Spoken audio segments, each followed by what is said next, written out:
Good evening. It is 5:30 on Tuesday, August 1st, 2023, and this regular meeting of the Sandpoint Planning and Zoning Commission is now called to order in council chambers at City Hall, 1123 West Lake Street, Sandpoint, Idaho. It says August 1st here, but it's actually August 15th. Correction there. Glad you caught that. Thank you. For the record, I am Vice Chairman Mose Dunkel presiding. Also present are Commissioners Grant Simmons, Slate Camp, Amelia Boyd, and Ben McGran, and also Wayne Benner. Commissioner John Hastings is absent. We'll now rise for the Pledge of Allegiance. If everybody would please rise also. I pledge allegiance to the flag of the United States of America and to the republic for which it stands, one nation, under God, indivisible, with liberty and justice for all.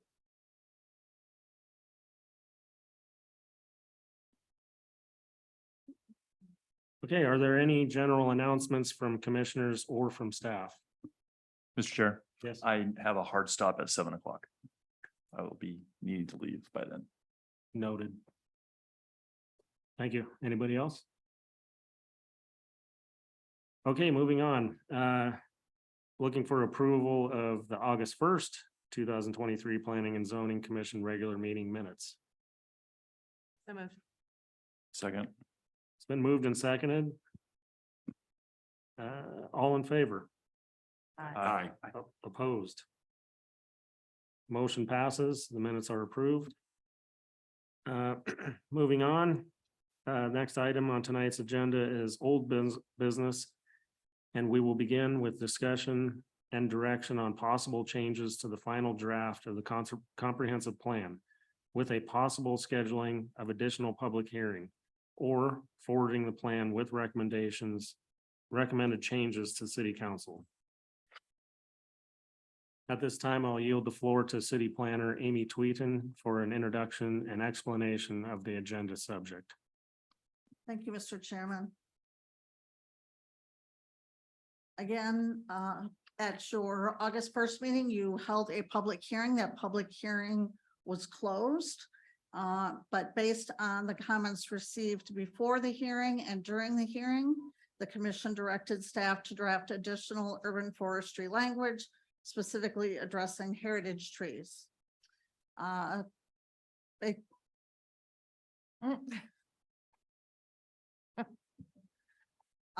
Based on the following objectives have been added or edited to goal 3 urban forest in the community character and design chapter. So the goal 3 in the community character chapter is urban forest. The health, diversity, and coverage of Sandpoint's tree canopy is maintained and increased throughout the community. On the objectives, what is in yellow is new language and what is stricken is proposed to be replaced.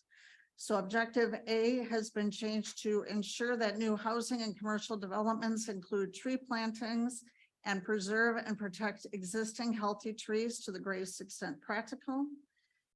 Objective D has been amended to read mitigate the urban heat island effect by cultivating a mature tree canopy citywide with an emphasis on preservation of existing healthy trees and requiring the addition and maintenance of trees in parking lot landscaping.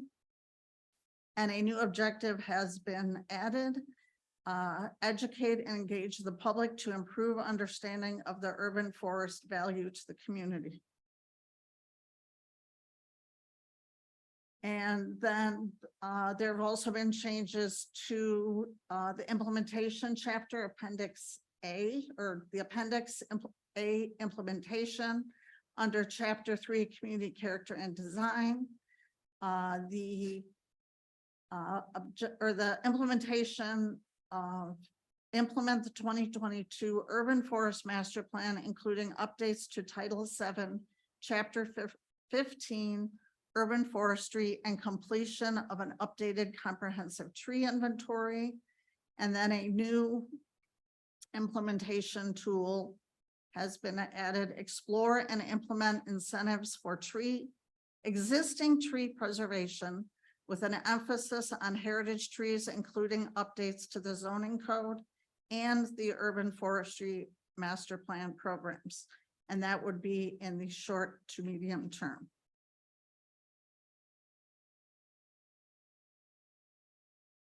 And just to show you how this looks on the actual appendix, the areas in yellow are amended as described.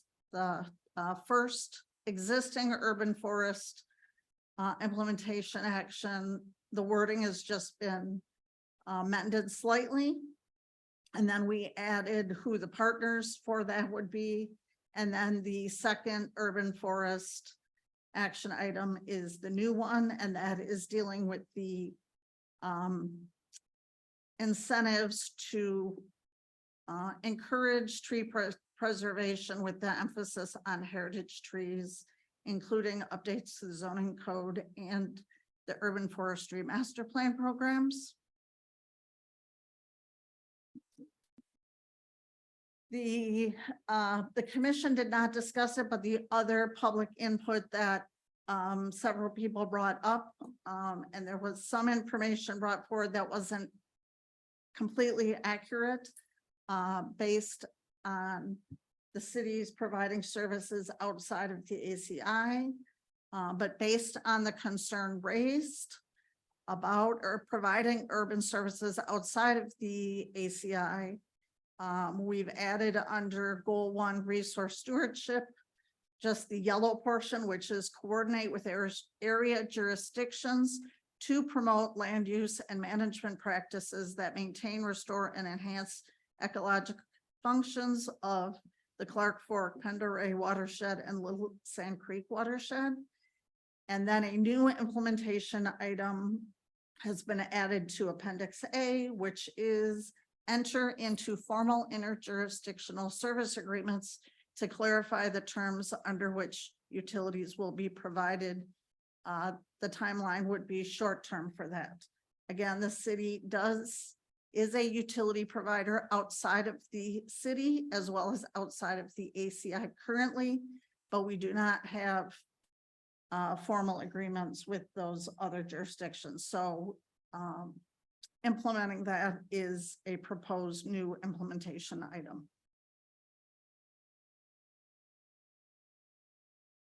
And this is where in the Appendix A that would appear. It's a new item in Chapter 8, Public Facilities, Utilities, and Services.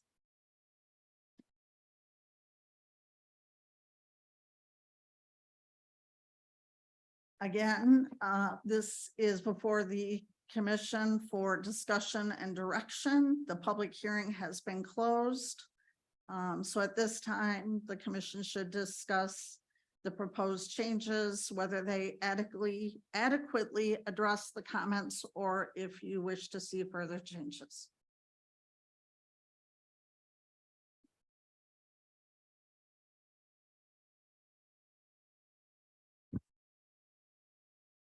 Thank you. Do commissioners have any questions for staff at this time? Mr. Chair, Please. regarding the tree inventory, is that public trees only?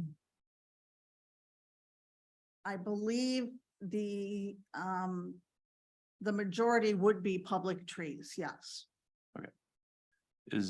Should we add a clarification in there? Maybe in the action implementation that this is a public tree inventory versus we're not going to look for trees on people's private property. That would probably be good, but I think I may ask Maeve to our urban forester to address that. Because she's most intimately familiar with the urban forestry master plan. Yeah. Thank you. So the inventory that was recommended in the urban forestry master plan is for only the public trees that are located on the right of way in our parks and our streetscapes. So public trees only. And it's spelled out in there very clearly. Okay. And then is there a size, like, we're not looking for something that's like a 2-inch in caliper, but is there like kind of like a minimum size inventory that we're looking at? I don't recall off the top of my head that they did call it out to that depth, but I agree. For example, a choke cherry can come as a shrub and it gets a lot of sprouts. They're growing all up and down our alleyways. Mhm. Our previous inventory did not count all of them, and sometimes it's questionable if one is the actual tree variety, or if it's a shrub, or if it's just a volunteer. So Right. I think we could clarify that, but the urban forestry master plan, it really does spell this all out of how the inventory should go and what we should do. And there's recommendations, and it references other cities. It has a whole section on that. So, but I just don't remember off the top of my head. Thank you. Mhm. And sorry, one more question. Yeah, sure. Have we defined what a heritage tree is? Great question. So no, we have not. When we adopted the plan in November, we, at the time, were functioning under a tree committee and not a commission. The first step that in order to implement the plan is we actually have to change the code, because we need to reorganize and create a tree commission and then restructure based on the recommendations of the plan. And then from there, then we're gonna start implementing. So that's one of the items that was listed as one of the priorities, was to review all the current definitions that we have currently cited in code, as well as in our design. We have an arboricultural manual that has quite a few definitions, but nowhere do we, in any of our historical documents, do we actually define it ourselves as a city. All we do in our documents is say the process of how to protect it is to go to the tree commission and go to the art and historical preservation commission, and that's your process. But nowhere do we actually define it. And so the reason that I didn't push for it, I know the community, but the reason I didn't want to push for it in the comp plan, because the comp plan is so high level, you're at the 30,000 scale foot level. And really, our body with the tree commission and with the community, we should define what a historical tree is, because I did read all of the recommendations and I've researched what other communities do, but a lot of them have at least one item in there, maybe one bullet point that was more an opinion. And I'm rooted, remember, my background's in landscape architecture. And so I look for detail, construction details, and basically I needed some facts to back up. Well, why do you think this is a heritage tree? Is it because Joe Schmo thinks it's wonderful and beautiful? And that's not a real thing. We need a tangible explanation. So I think my recommendation to Amy and to leadership was that we would address this as soon as we get the commission going again this fall. And then when we have the commission, our commission is going to be made up of experts, it's going to have, professional arborists on it and people from the utilities company and people who work every day in the forestry industry. And so we'll be able to define that right away. But I don't really recommend that it's in the comp plan, because again, that's so high level and you're getting into the weeds of things, if you will. And I don't know that we need to do that at that level. But certainly if that's the direction of you all, Right. that's. No, I appreciate that. I think that, are we putting it in the comp plan, but we put it in the implementation matrix as heritage tree, or is it still, because it's in the implementation matrix, it's not necessarily in the comp plan? It's there. And I think it's getting to the concern that we do address it at some point. Mhm. It's just, we say explore and implement incentives for existing tree preservation with an emphasis on heritage trees, including updates to the zoning code and the urban forestry master plan program. But again, that's saying we still need work to define what is heritage tree, and that, we can take the definition from one community, or we can, I have tree codes from Boise, Garden City, McCall. There's a lot that goes into coming up with what is that incentive program and what is it we're actually trying to accomplish. Thank you. You're welcome. Yeah, sure, Uncle. Yeah, go ahead. But I just want to finish one last thing. I thank you for taking the feedback that we received and putting it into words. I appreciate that. Thank you. Just so I understand, it sounds like you're gonna build like a qualification table for heritage trees to go into the tree committee / commission. But it's too granular for something like the comp plan.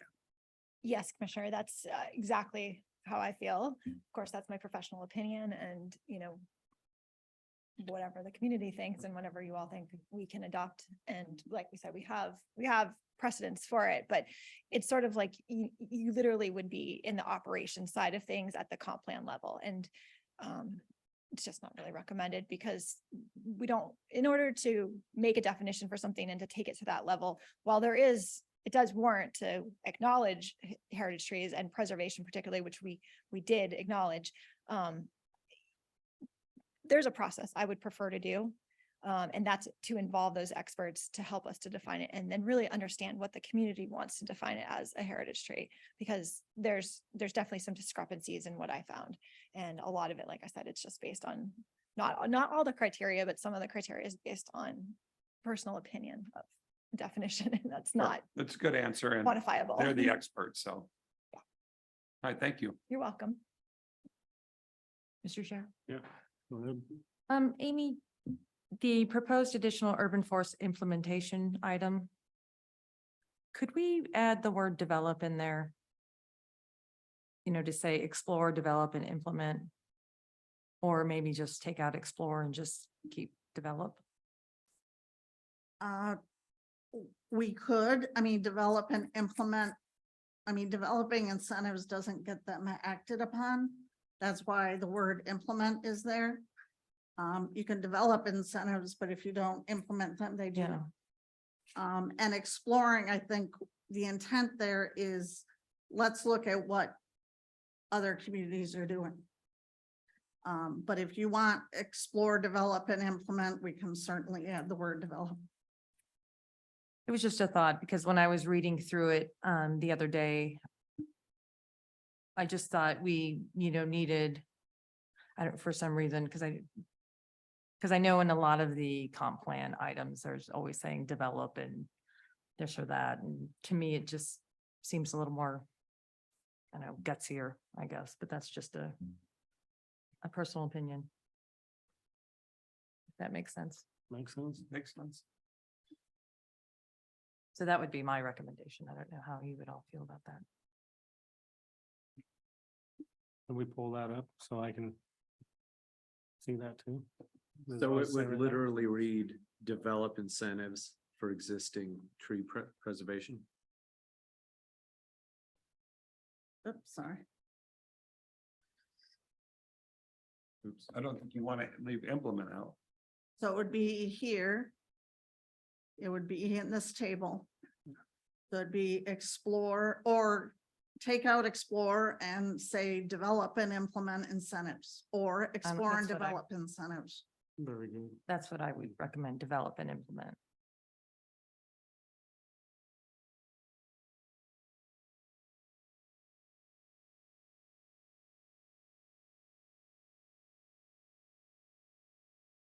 That's all I have.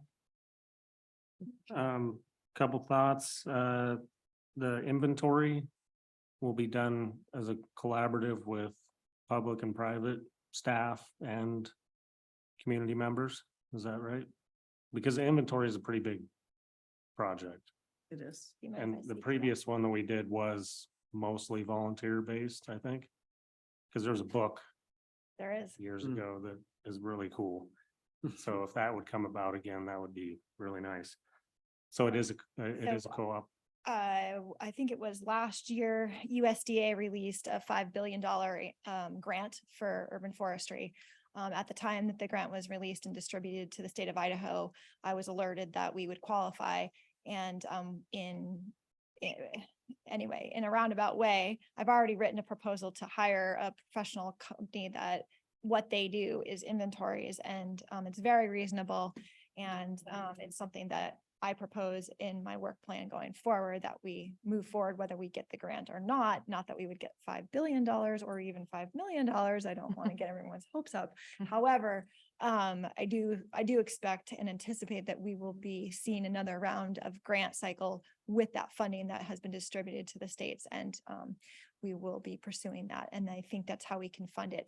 I recommend taking the professional approach, and this is something that, you know, I deal with with the Urban Forestry Committee and with my leadership is I recommend that, because not that the original one wasn't great and fantastic. It's a great starting point. It's a fantastic starting point. And I have so much gratitude to the volunteers and the tree committee members who made that happen, because they calculated over 5,000 trees. So that's pretty substantial to inventory.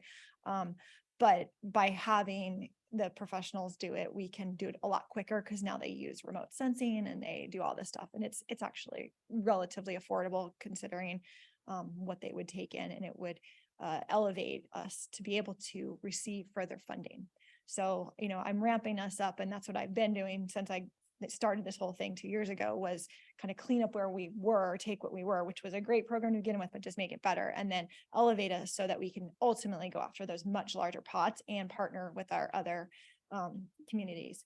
And with that, I just pulled the budget this morning, and our budget is, I think it was at 229 for this coming year, 229,000 for urban forestry. And we are including part of the watershed as well. That is some of our land. So there's a whole different pot for that, encompassing in that 229,000. But I tell you this because I know there's a lot of rumors floating around, and it may seem like you want to take action at the comp plan level for this implementation, but I want to give you some assurance that at the operation level, I have the money in place, and I'm moving forward with implementing all of the actions that have been identified in this master plan. And so that's where I'm moving through on that side of things.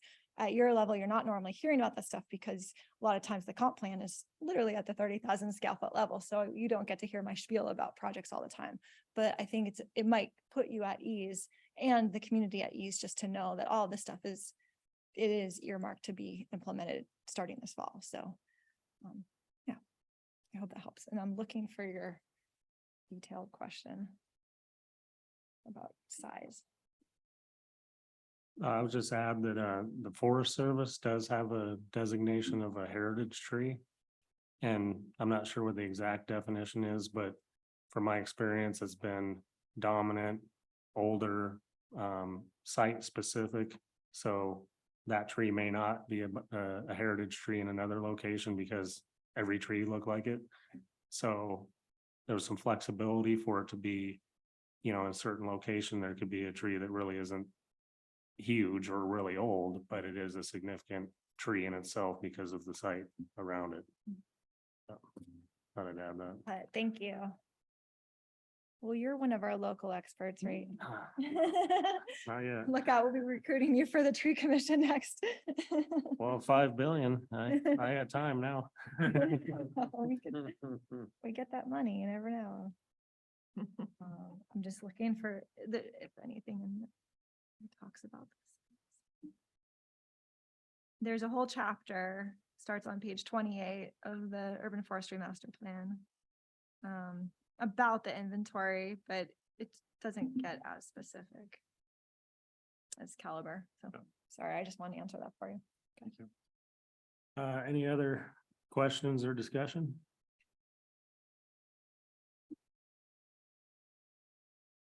Well,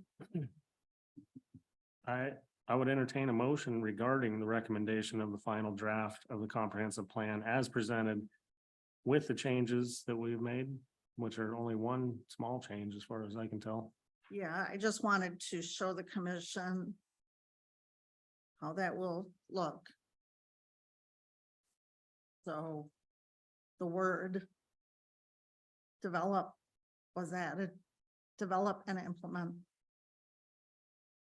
It's kind of on the middle of the screen, but let's see if I can scroll down.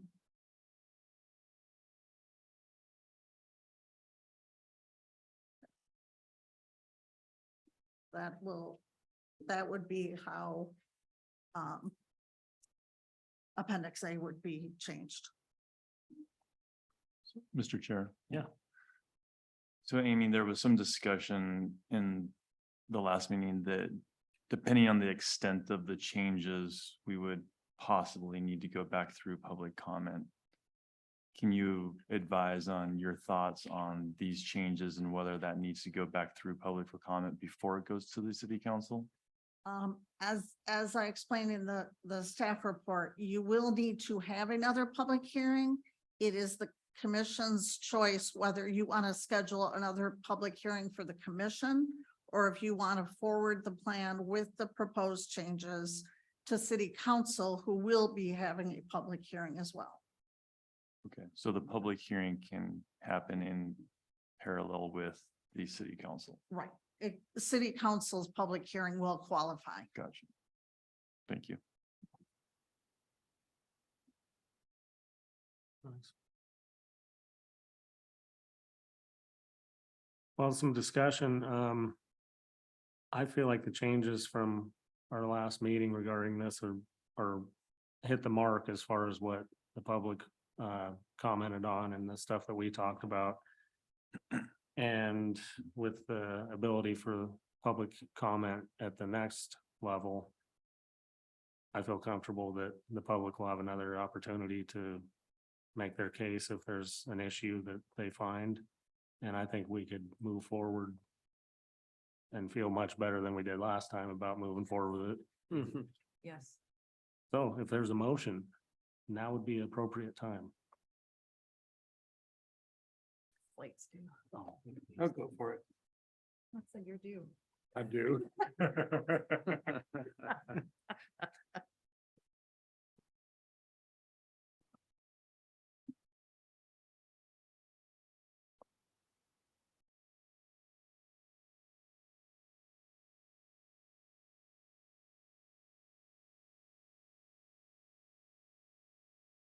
I'm looking for the language on moving it to city. It'll be the first one. Yeah, item number 1.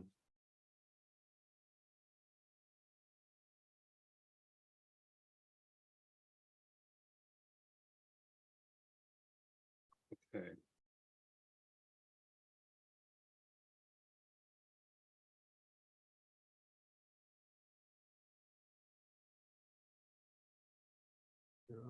Commissioner Dunkel, Yeah, I'd please. like to make a motion. Number 1, recommending approval with modifications. I move that the Sandpoint Planning and Zoning Commission recommend approval of the final draft of the comprehensive plan to the city council. With changes incorporated as presented in the staff report, with the following modification based on public input received list additional changes. It's one or the other. Yeah, so I'm gonna go with the changes incorporated as presented in the staff report. Plus the discussion here this evening. Yes. And then I have to complete what this recommendation is based on the You need findings to that State your findings, yes. the plan includes the required 17 components required by Idaho Code 676508. The plan considers previous and existing conditions, trends, compatibility of land uses, desirable goals and objectives for each of the required planning components. The planning process has included numerous opportunities for public input. The draft plan creates a vision, goals, objectives, and actions to direct land use in Sandpoint and its area of city impact based on data collected and public input for the next 20 years. Public notice of the Planning and Zoning Commission public hearing on August 1st, 2023 was provided pursuant to Idaho Code 676509, and that an additional public hearing will be scheduled for city council. A second. Been moved and seconded. Madam Clerk, will you please call the roll? Commissioner Dunkel, Yes. Commissioner Camp, Yes. Commissioner Boyd, Yes. Commissioner McGrann, Yes. Commissioner Simmons. Yes. Commissioner Benner. Yes. Okay, motion passes. Good job. It's actually a really big event. Yes. Yes, it is. Oh, where's the confetti? Yeah, but Finally. alas, we have more business. So moving on. That was short-lived. Next on the agenda is discussion direction on accessory dwelling code amendments. Final item tonight. Possible amendments to accessory structure regulations. I will now yield the floor to city planner Amy Tweeten for an introduction and explanation of the agenda subject. Thank you, Mr. Chairman. Again, based on previous commission discussion, the Arts, Culture, and Historic Preservation Commission has provided recommendations on architectural compatibility for accessory dwelling units. And to give an overview of that, Heather Upton has returned, and I'm going to turn it over to her first, and then we'll discuss some of the additional items we still need to work through for accessory structures. So Amy, I'm gonna have you stop sharing and I'll go ahead and pop on. Thank you so much for that introduction. Okay, here we go. So thank you all so much for having me back and allowing us all to be a part of this exciting discussion. I promise it will be a fun time. So Sandpoint's residential character. This was a wonderful journey that my commission, sorry, just one sec, here we go. Just gonna make sure, there we go. My commission and myself, it gave us a great opportunity to use the pattern books that we have been working on, which identify different aspects of our historic vernacular and go down the rabbit hole even more. And I have a really important question to ask you. Are we thinking about compatibility to Sandpoint's residential character? Or are we going to be thinking about compatibility to the primary structure? So here you are. We have two great examples. The one on the left was built 100 years ago. The one on the right was built in 2000. So welcome to the bungalow. It is a chameleon of styles. It is an important historic style. And what's really great about the bungalow is the foundation to so many different building styles. So I look forward to taking you on that journey. Okay, so here's a little fun teaser about what could happen if it's compatible to a primary structure. So it's something to consider. Okay, so I'm just gonna hit you with a few recommendations that my commission came up with, and then I'll give you examples of that through this presentation. So the Arts, Culture, and Historic Preservation Commission recommends that the ADU is compatible to the residential character of Sandpoint, which is defined by the following features: gabled hip roof, substantial eaves, front-facing windows, covered front porch, portico or trellis, contrasting trim, wood or wood-similar composite material. And through our journey of understanding this, we also wanted to bring to your attention to further understand the relationship of height, setback, and scale. In terms of recognizing the impacts of the character and preservation of Sandpoint's historic neighborhoods. So taking those 6 characteristics, we had this fantastic experiment. And so we had this diagram and we were able to pop in so many photos, and you can see here, this is just down the street. We have all these characters listed, and what we're doing is we're trying to find the sweet spot.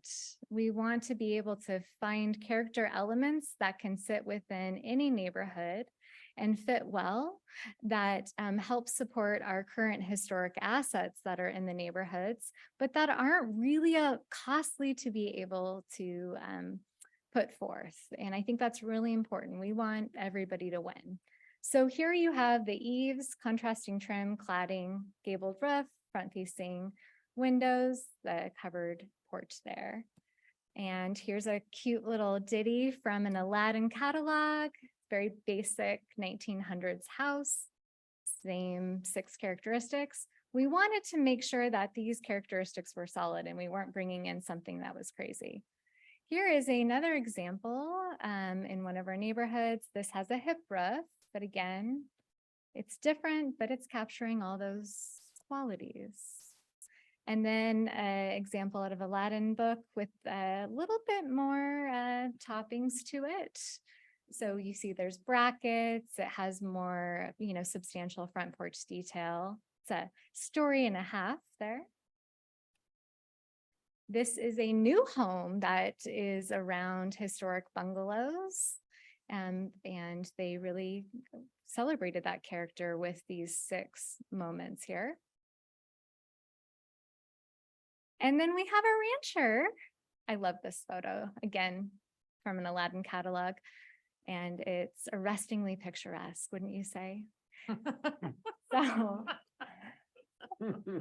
How much was that one? 1,500. Exactly, pretty much. Yeah.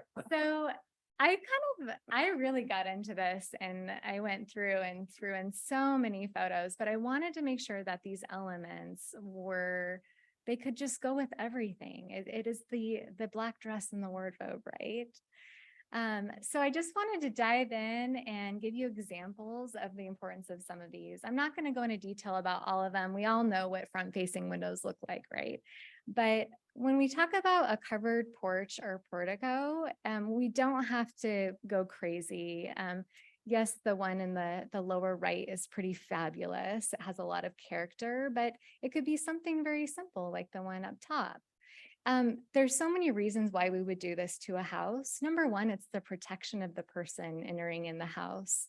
And let's be honest, a porch, it really creates community, doesn't it? It's where you sit out and you can watch your kids play in the yard. You can just really enjoy yourself and enjoy your neighborhood. And it's very welcoming. Houses have soul, they have flavor. And to me, this is hey, this is where the front door is. Come and enter me. So thinking about ADUs and how we would have the dwelling on top of a garage, as a designer, I stare at the one on the right-hand side and I think, oh, we're almost there, but there's something missing. And to me, it's that little eyebrow moment there on the left-hand side. And so again, maybe we add like the trellis or we add the awning. We need something that helps break up that structure. It's just very aggressively vertical. Exterior materials, I think, wood, or there's so many products in today's world that are more reasonable than wood and that are very durable too. And so I believe we can arrive at a look that's really complementary. Something to think about with historic homes, they had a taller foundation and that was purposeful, or they used another material that was more durable because you would have snow that would sit or water and it would hurt the wood, right? So we have an example here of brick, and the brick is new on this one, so maybe it's not the best example, and then up above, we have someone being creative with metal. So nothing against metal, maybe considering metal being like a wainscoting, and that hits like below the window. So think about metal and the introduction of that, but material is a biggie. Contrasting trim, this is a really powerful one and it's not a very expensive thing to do. And a lot of times you'll see houses that are all white and that's great, but sometimes you're looking at them and you're like, what's missing? So this was a real fun one. So I'm looking at 302, a super cute house, new rehabilitation, but you may feel like there's something missing. I flip across the way and there's 307 and there's contrasting trim. So I really think it helps break up that structure and add a lot of character to a home. And so this is where so that's my little fun slideshow and experiment on how to put those 6 characters in action. And Now we get to the idea of height, scale, and setback. And these are all really, really difficult things to understand. And I've spent a lot of time walking neighborhoods with myself and the commission and figuring all of these things out. And when I'm in public and I hear people like literally getting upset at me and saying we need to save our community character when they're referencing development, I'm trying to define that with my commission for you and understand that myself. And some of these shock moments, I just have photographs of, and there's nothing against these structures, but the question is, do these structures fit in the context of the neighborhood, in the context of the lot? And that's something that, is really important to understand. These single family dwelling areas, that's 35 feet in height, and that's pretty tall. So we have a little bungalow that's been there forever and it's trying to survive, and it's a story and a half. So it's not even near that height level. So someone's going to come in and maximize that opportunity, or their neighbors are going vertical and they're going 30 feet high. That little bungalow is going to get scraped. It's going to, the roof's going to be taken off and it's going to sprout up and it's going to sprout out. So please consider understanding height and the effects of that it will have on our important historic assets that are in these neighborhoods that are being plucked up and put back to life. The other thing to think about with height is your neighbors have privacy moments in their backyards. And when you have a really tall structure, you're leering over your neighbors, you're shadowing out, the neighbors' gardens. We hear this all the time. And so something to think about when understanding height is that setback. So it's kind of protecting your neighbors and their privacy. So that's a huge one. And then I think about the large structures that are, public facing in general, and also character. And I'm trying to fix that puzzle in my mind. And we've had great discussions with our commissions, and something maybe to think about would be to make sure that that front door and all that character that I just highlighted for you would be public facing. And so that could also be for the ADU over the garage. So making sure that anything street facing isn't the back or the side. And I'm just thinking about creative ways that we can highlight that character or set it back, or, through height or through scale, again, that helps celebrate our neighborhoods, helps celebrate protection, which is a priority for our community. It's what my job is in terms of implementing the master plan. And did I forget anything with that, team? We've had lots of great conversations about this. Christine, setback, scale, height.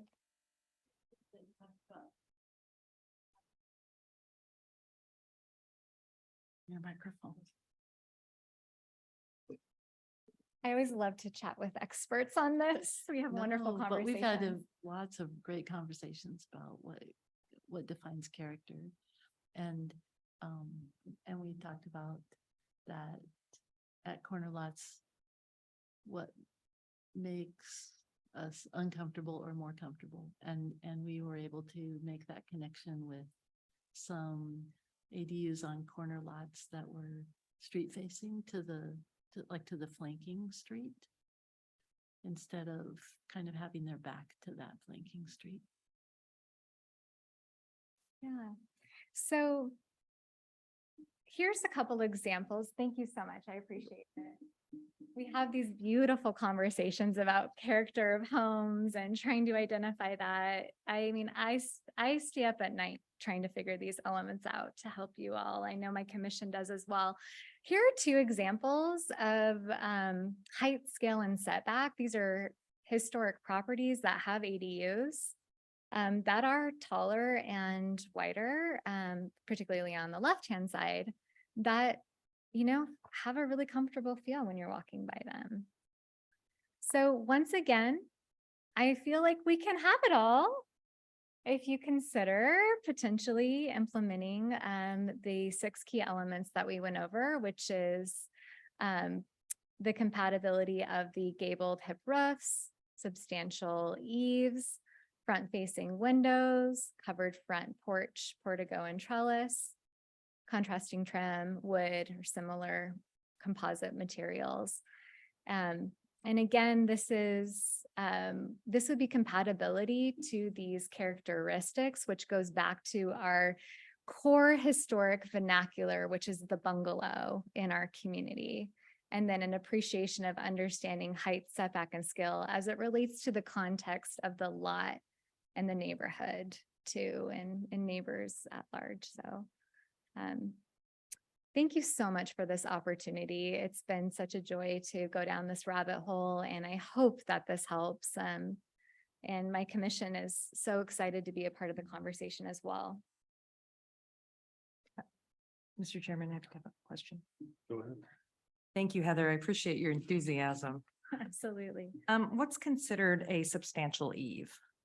So that's a great question. So that would be, so this is an example that obviously doesn't have an eave at all. And so I would say something along the lines of this right here, where you actually could do some sort of bracket work. You can see the comparison between this friend and this friend over here. I imagine there'll be details as far as, width or. Yeah, the pattern book I think would be really important and really powerful in terms of showing people exactly what we're talking about when we're asking them to implement, these character moments. And my commission would be happy to help support that journey. Thank you. Mr. Chair. Yes. Go ahead. So Heather, yeah, thank you for the presentation. Are you implying or guiding us to within the ADU guidelines that we need to direct people to the bungalow style? I would suggest you asked us to identify what compatibility of characteristics is. Yeah. And so we decided to look at history and think about these little ADUs everywhere and what they would be next to, and then reference history. And that's where we came up with the 6 of characteristics. So it doesn't mean that, so the heart of the understanding was in the bungalow, but you can take those 6 characteristics and put them on a modern home and it works. A rancher, a simple frame home, a craftsman, all of the desired styles. So it's something, we just felt like was a great compromise, a sweet spot moment for people. How would you put a gabled roof on a modern style home with a shed roof? Yeah, so you caught me. So it's the shed roof that this, we're not highlighting. Yeah. And a full metal building. Those are the 2, really. Yeah. Yeah. And historically, shed roofs were reserved for more tool sheds and other things. And I have nothing against a shed roof. It's just, does that fit within our neighborhoods that have historic character? It's something to understand fully. Gotcha. Thank you. Absolutely.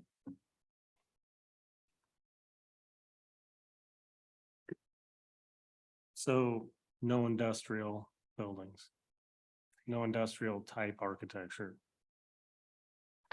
Well, there's that I'm- wainscoting moment. Well, so in my vast travels, the industrial look is booming Yeah, around it this is. country. And I even see it picking up around here, which I know love it or hate it, Mhm. there are a lot of people do like it, and it'll probably come and go like some of these have.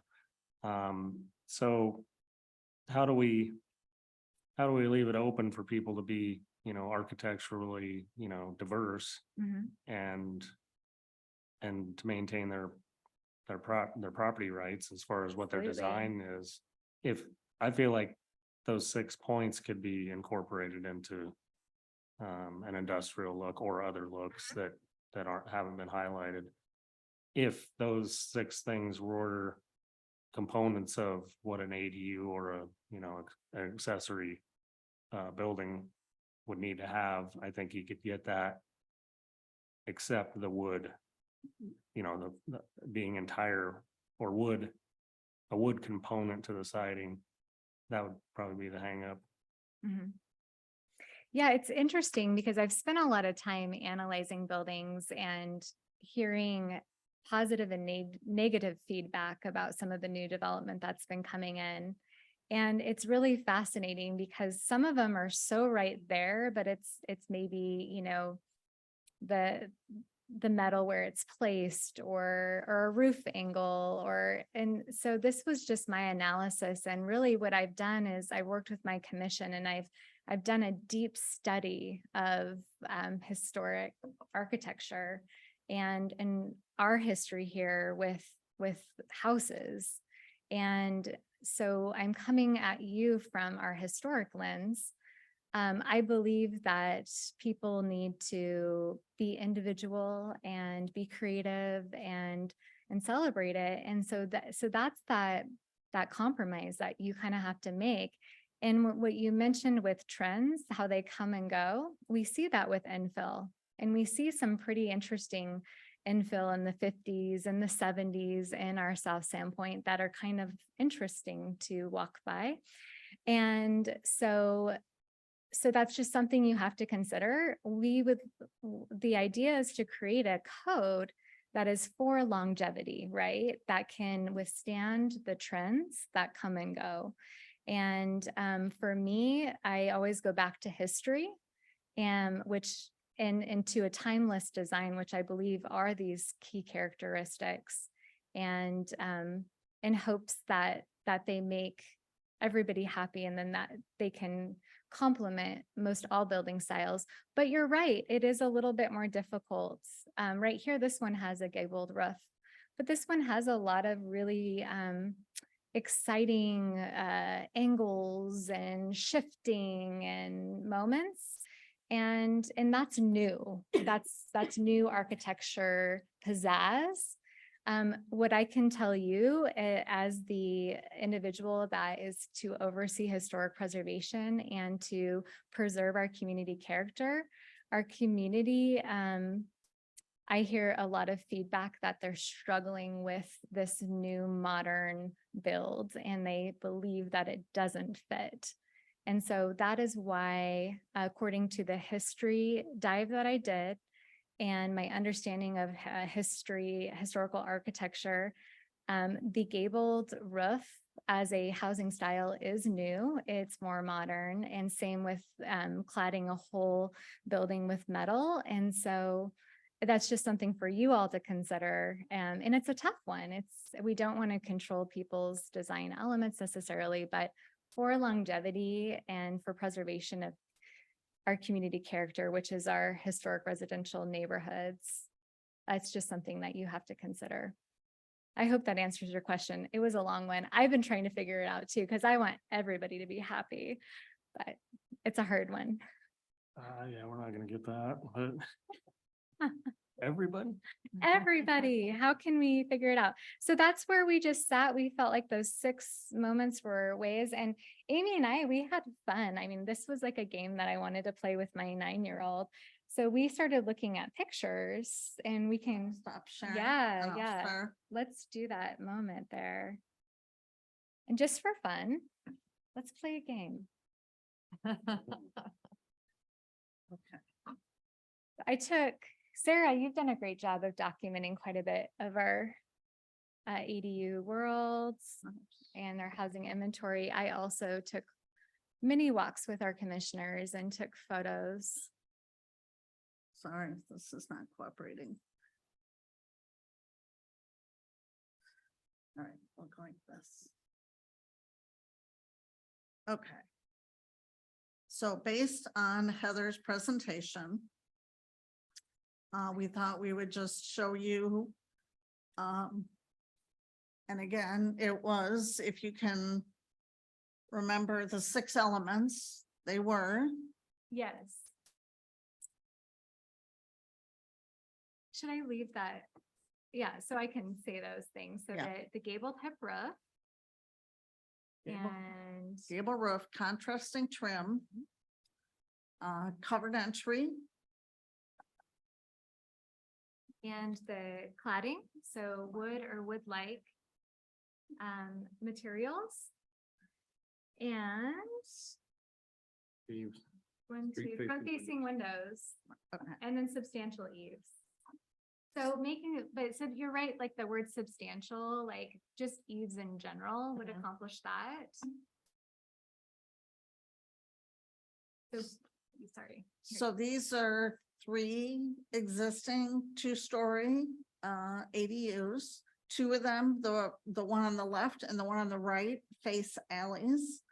And if you look at it, there are some of the elements that Heather discussed in all of them, and there are some that if you can imagine, I guess none of them really have the contrasting trim.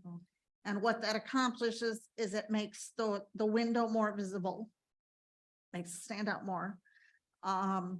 If it had that horizontal element above the garage door, even though that's not the entry door, that is a public way, there's a lot of pedestrian activity on alleys.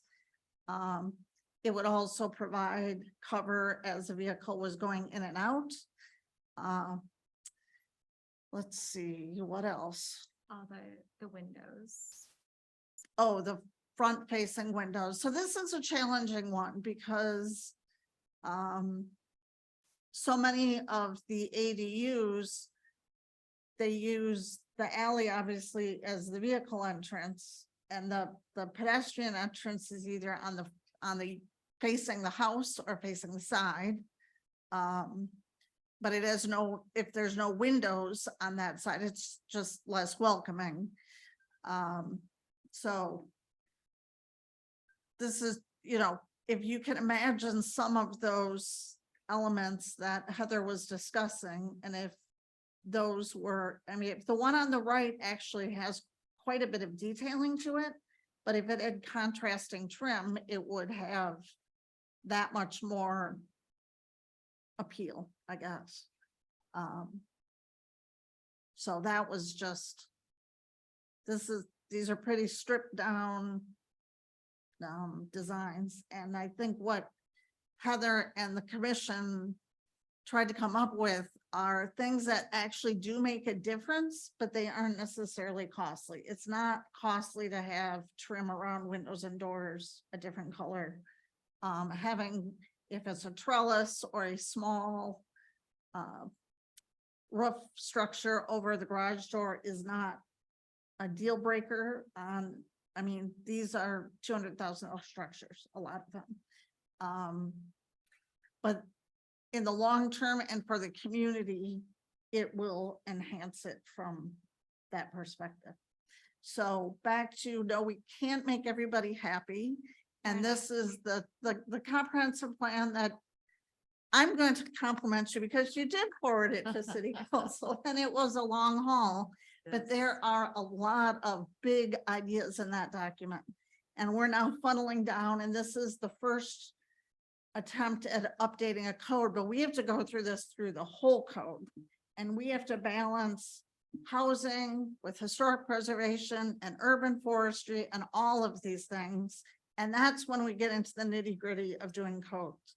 So again, we hear community character, what is it, what is it? And I think Heather and her commission have done a great job on in residential neighborhoods, what is that for Sandpoint?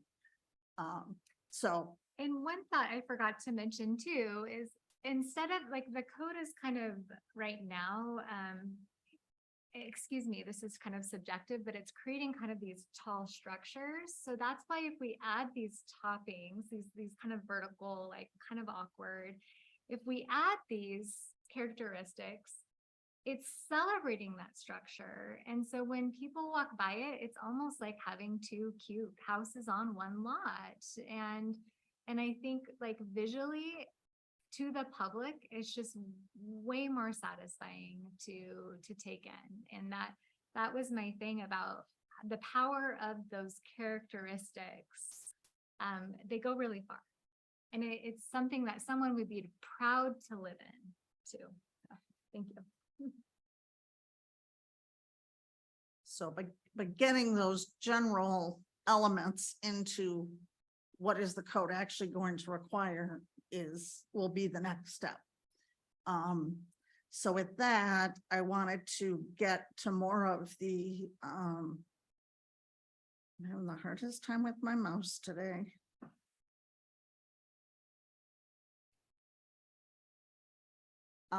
Getting into, we still have some, issues that we need to move forward on ADUs, in addition to talking about architectural compatibility. So from past discussions, these are some of the things that we've started to talk about and we haven't gotten clear direction on. And one of those is, should there be a different size allowance for 1 versus 2-story ADUs? And we've had this discussion of the concern of height. Right now, the height of accessory dwelling units can be the same as the principal residence. We've talked about limiting that.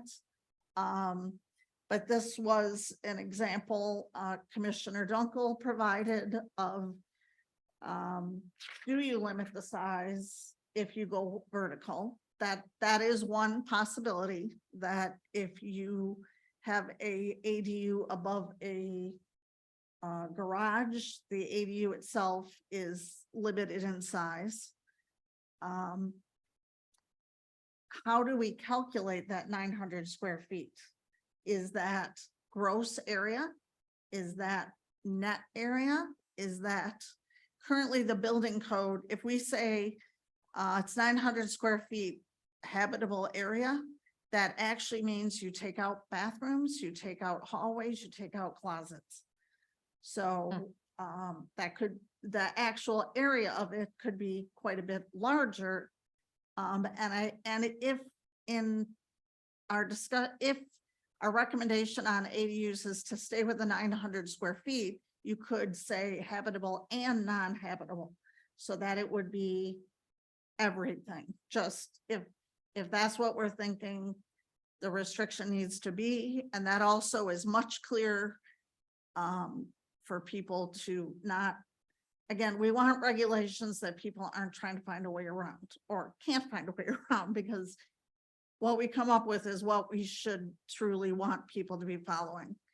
And then we had discussion of whether we should regulate bedrooms at all, or should we just regulate the size? Again, if you said 900 square feet includes all areas, doesn't matter if it's habitable or not habitable, that's very clear. People aren't going to get around that anyway. But then if they want to have 3 bedrooms, they can have 3 bedrooms. And then back to the height limit, the discussion we had, but I don't know that we had final decision. To have the ADU in height in relation to the principal structure. I think what Heather was just saying is that may not be appropriate, but the discussion was 1.5 times the height of the principal structure, or 26 feet, whichever is less. So again, in the residential single family, your principal structure can go 35 feet. In the residential multifamily, you can go 40 feet. But this would cap out an accessory structure at 26 feet. And I'll just go through all of these and then come back and have you discuss them. Should the height limit that we're talking about apply to ADUs only, or are we talking about all accessory structures? Should ADUs and other accessory structures have a greater than 5-foot setback, which a principal structure, and currently ADUs are allowed to be 5 feet from the side and the rear property lines.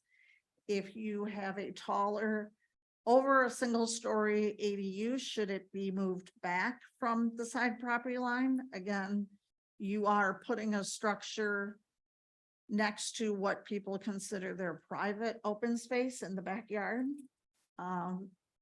Should there be a consideration for a greater setback for that or not. And in our current language, we talked about if you change the use of you can change the use of an existing structure. So if it's a garage or a shed, you could change that into an ADU if it can meet the other requirements. But I think there was some concern about that, and maybe it's only if you go 2 stories, you have to comply with setbacks. But again, having a garage 5 feet from the property line is much different than having a dwelling, although the principal structure is. So it's that question of, we're not limiting ADUs. We're allowing everyone to have an ADU, but we're putting restrictions on where it can be located, how big it can be. But if you start going down this path, you will probably shrink the size of ADUs because people will have to meet their setbacks, will have to meet their height. So those are, in my mind, 6 things that we're looking for direction from to come back to you again with further draft language to discuss.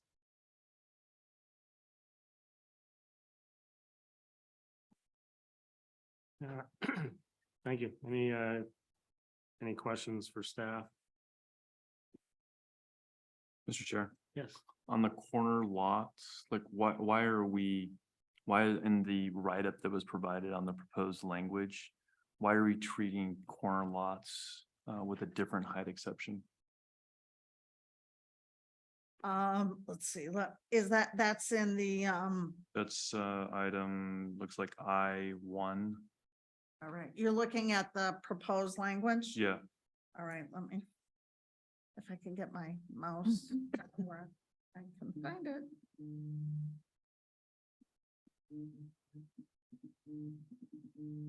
There you are.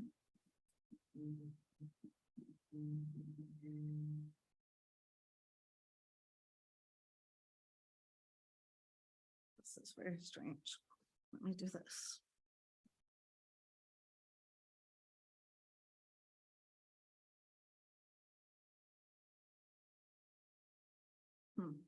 There you are. Okay, sorry. All right, let me find.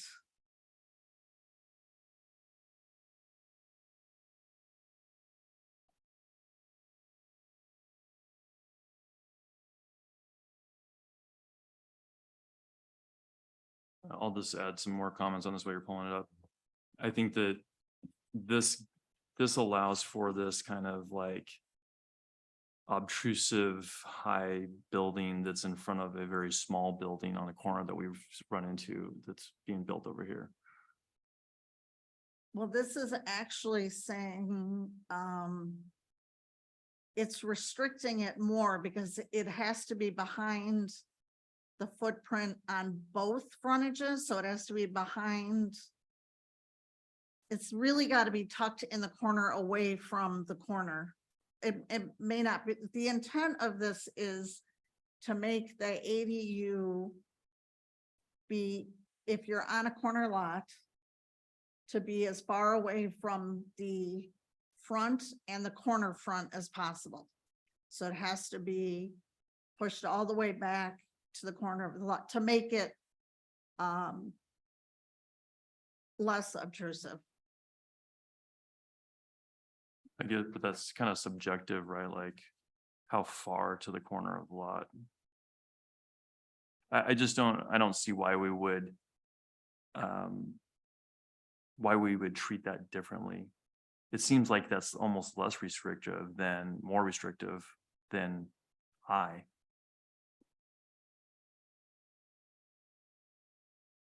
The difference between alleys versus like, may I? So thank you for allowing me to be a part of this conversation. So when you have an ADU that's facing an alley or behind a house, you don't even see it from the front facing. And I think that's in response to the fact that it's exposed on all those public facing sides. So it's not just right there, in the street. And again, it kind of responds to that. Yeah, I guess maybe I'm not clear here, but it says height exception for corner lots. If the accessory structure is located behind the footprint of the principal structure on all street frontages, the height may be 26 feet. I feel like we want it to be more in line with section I, where it says it may be up to 50% taller than the height of the principal structure, or 26 feet, whichever is less. Yeah, I think it's the wording that's not clear, but I'll try to show you what I'm gonna pull up the aerial and try to show you, okay, here's a good example. Let's see here. It still allows an ADU on a corner lot. Oh, here's a perfect example, okay.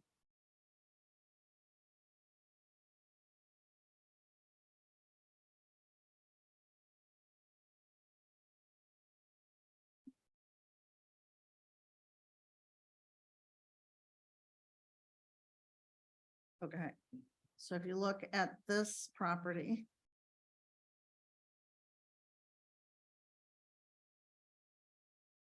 Okay, so this is a corner lot. Mhm. It's saying it can only be 26 feet if it is behind on the front, which it is, it's behind the principal structure, but it also has to be behind on this frontage, so it has to be placed over here to be 26 feet. Or that's what the intent of that language is. I don't know if it's clear enough. If someone wanted it closer, it could only be as 1.5, the same as I. Mhm. But if they wanted it to be taller, it would have to be behind this plane. This is from this street frontage, this is the front. So it'd have to be behind this plane. And it would have to be behind this plane. So it'd have to be tucked over here versus sticking out by the street. Okay, so yeah, I think that there's definitely some clarification within the language there that Yep. makes that more clear. Okay. And then the 900 square footprint, or the 900 square feet, is that a footprint? Or is that if you have a garage and a ADU on top, you get 900 square feet? Currently, it's just the ADU. It doesn't speak to the footprint of the garage. So that's where we're looking for direction. So you can have a 900 square foot ADU on top of a footprint that is also 900 square feet. Gotcha, okay. Or it My- could be bigger. Mm. The garage could be bigger, The garage could be bigger, you're correct. as long as you have setbacks and coverage. Right, yeah. So I think maybe adding some clarification around that would be helpful to the language.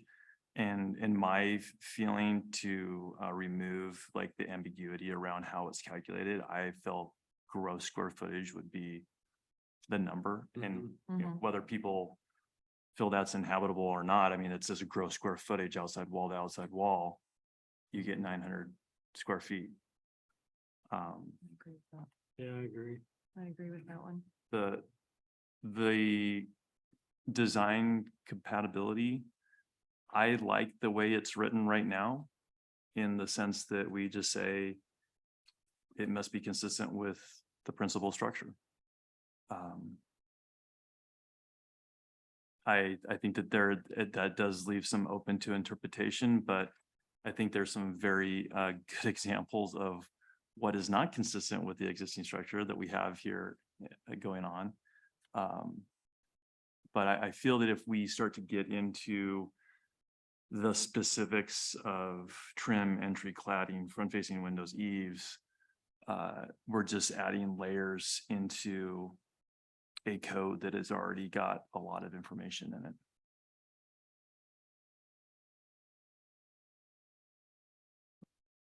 Those are my thoughts. You're up. While I do like the 6 group, I think it is a coding thing. I want to go back to Ben's, where you were showing clarification on on a corner lot with an interior build on a 26-foot high structure.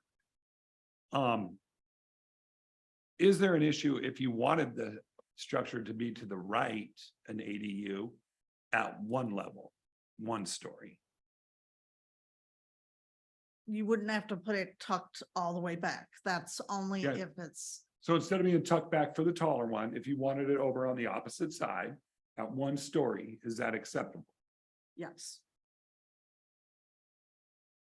But we may, if it is street fronting, we may want that street fronting facade to be more welcoming than not welcoming. Sure, and that's where Heather comes in. So are those 6 suggestions, should they live in code? And not, That is up to Question. the commission. And the idea is to try to put less stress and subjectiveness onto the team. And the more specific you are in the code, the easier it is for someone to create the product that the city is looking for, with support from a pattern book to help them show like what we're talking about, down to what front facing windows looks like. You know, here are some suggestions. And I think guides and manuals are really important to help support the process for them. yeah, I don't disagree with that at all. And, on some of the examples that are real life examples that are either have been constructed or under construction right now, in terms of size, overbuilds, square footage, I like the idea of limiting the square footage in relation to the structure and the height, so we can avoid situations like we've seen. Now, on some ADUs with the 6-pack suggestion that you have, there's a high likelihood that the ADU is going to be a more attractive build than the existing house. Why not, right? Right. So, I think, a throwback to, what's a suggested hip roof or, bungalow style. I like all of that. I think it's great. And as generations go, the bungalow gives way to the Rambler gives way to something more contemporary, and then we have industrial. So, I think I outlined what I like and what I think should, or how this could read in the sizing, because I think that the sizing of 900 times 2 is way too big for interior structures on limited size lots, ones that meet the permeable space requirements, yes, but they're still large.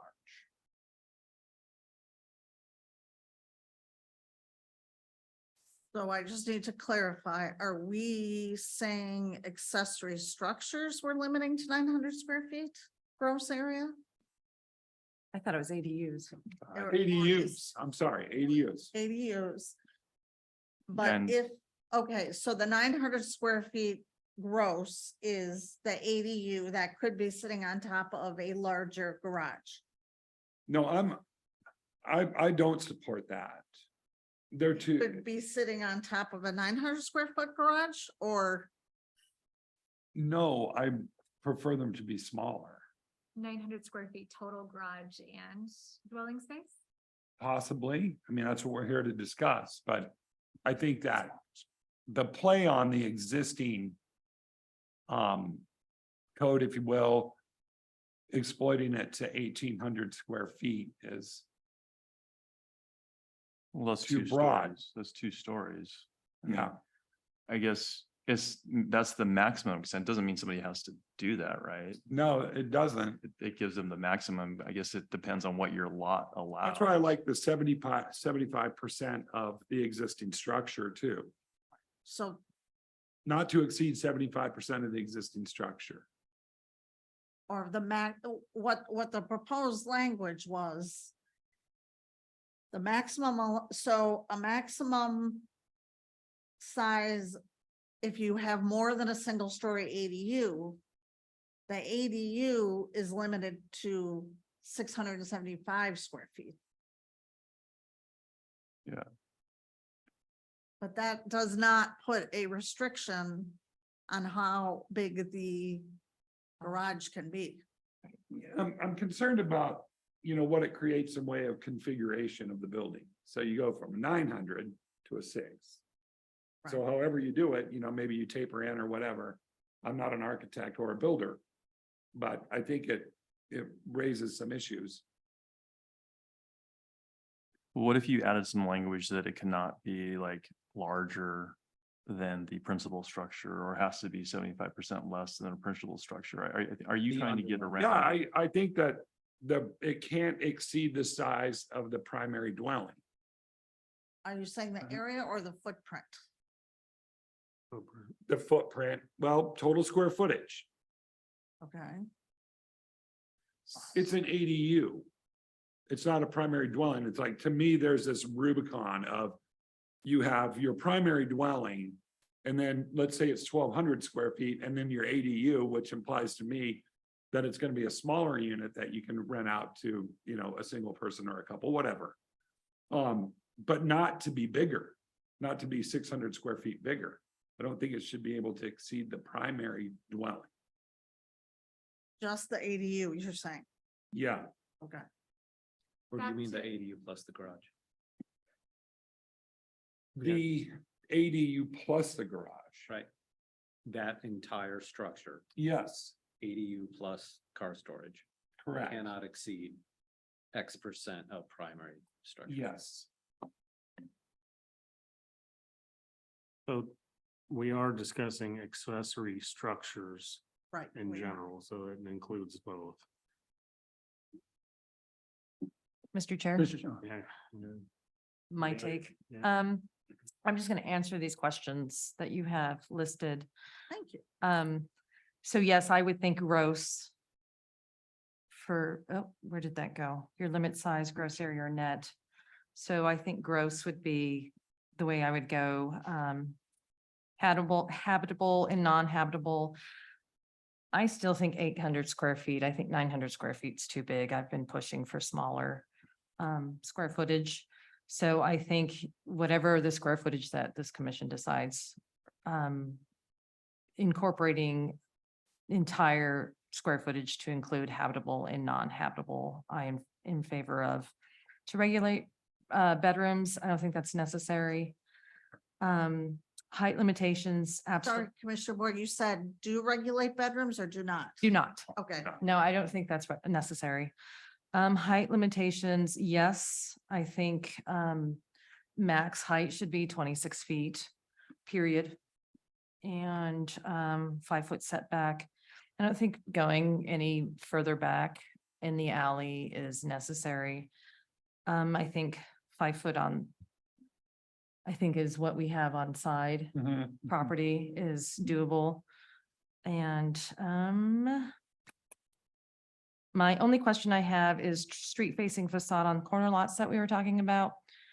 Is there a preference to entrance when it's corner facing, or is that never considered? I would say if it's if it's on a corner and it is not behind the principal structure on both street facing sides, we should have some, and I don't know what exactly the design requirement should be, but it should have some Front public appearance. facing facade. That was my question, because I picture, facing North Boyer and it's just straight up and No. plain and no, covered entrance or anything like that. It makes Right, it, on that one, again, the entrance is off the alley. right. They do at least have 2 windows, but it would be more welcoming to have a door on that Right. facade, whether they use that door or not. I think that is something from a community character standpoint that we should consider. And then my other question is, so when somebody comes with these plans of an ADU, you just treat it like any other, a development, just with the developer saying, or any, person who wants to build a home. This doesn't fit the requirements, the six, items per se, and then you would just send it back with recommendations, correct, for them to consider on what they would do? Give them examples of where, if you were to go with the 6 compatibility, yeah, and just say that, you need to just make sure that you do a contrasting trim color or some sort of covered entry. And then if they need further help, we're always there to support them through Right. that. So we let them know if they're really lost at that point. Help guide them. And if that is going to be part of the code, that would be, again, we currently have an ADU fact sheet, so we try to get that to people that come in and say they want to build an ADU. These are what you need to be aware of. But we will have to come up with exact language of how we would incorporate those 6 elements. So that's my take on all of Amy's questions. On number 7, Oh, what?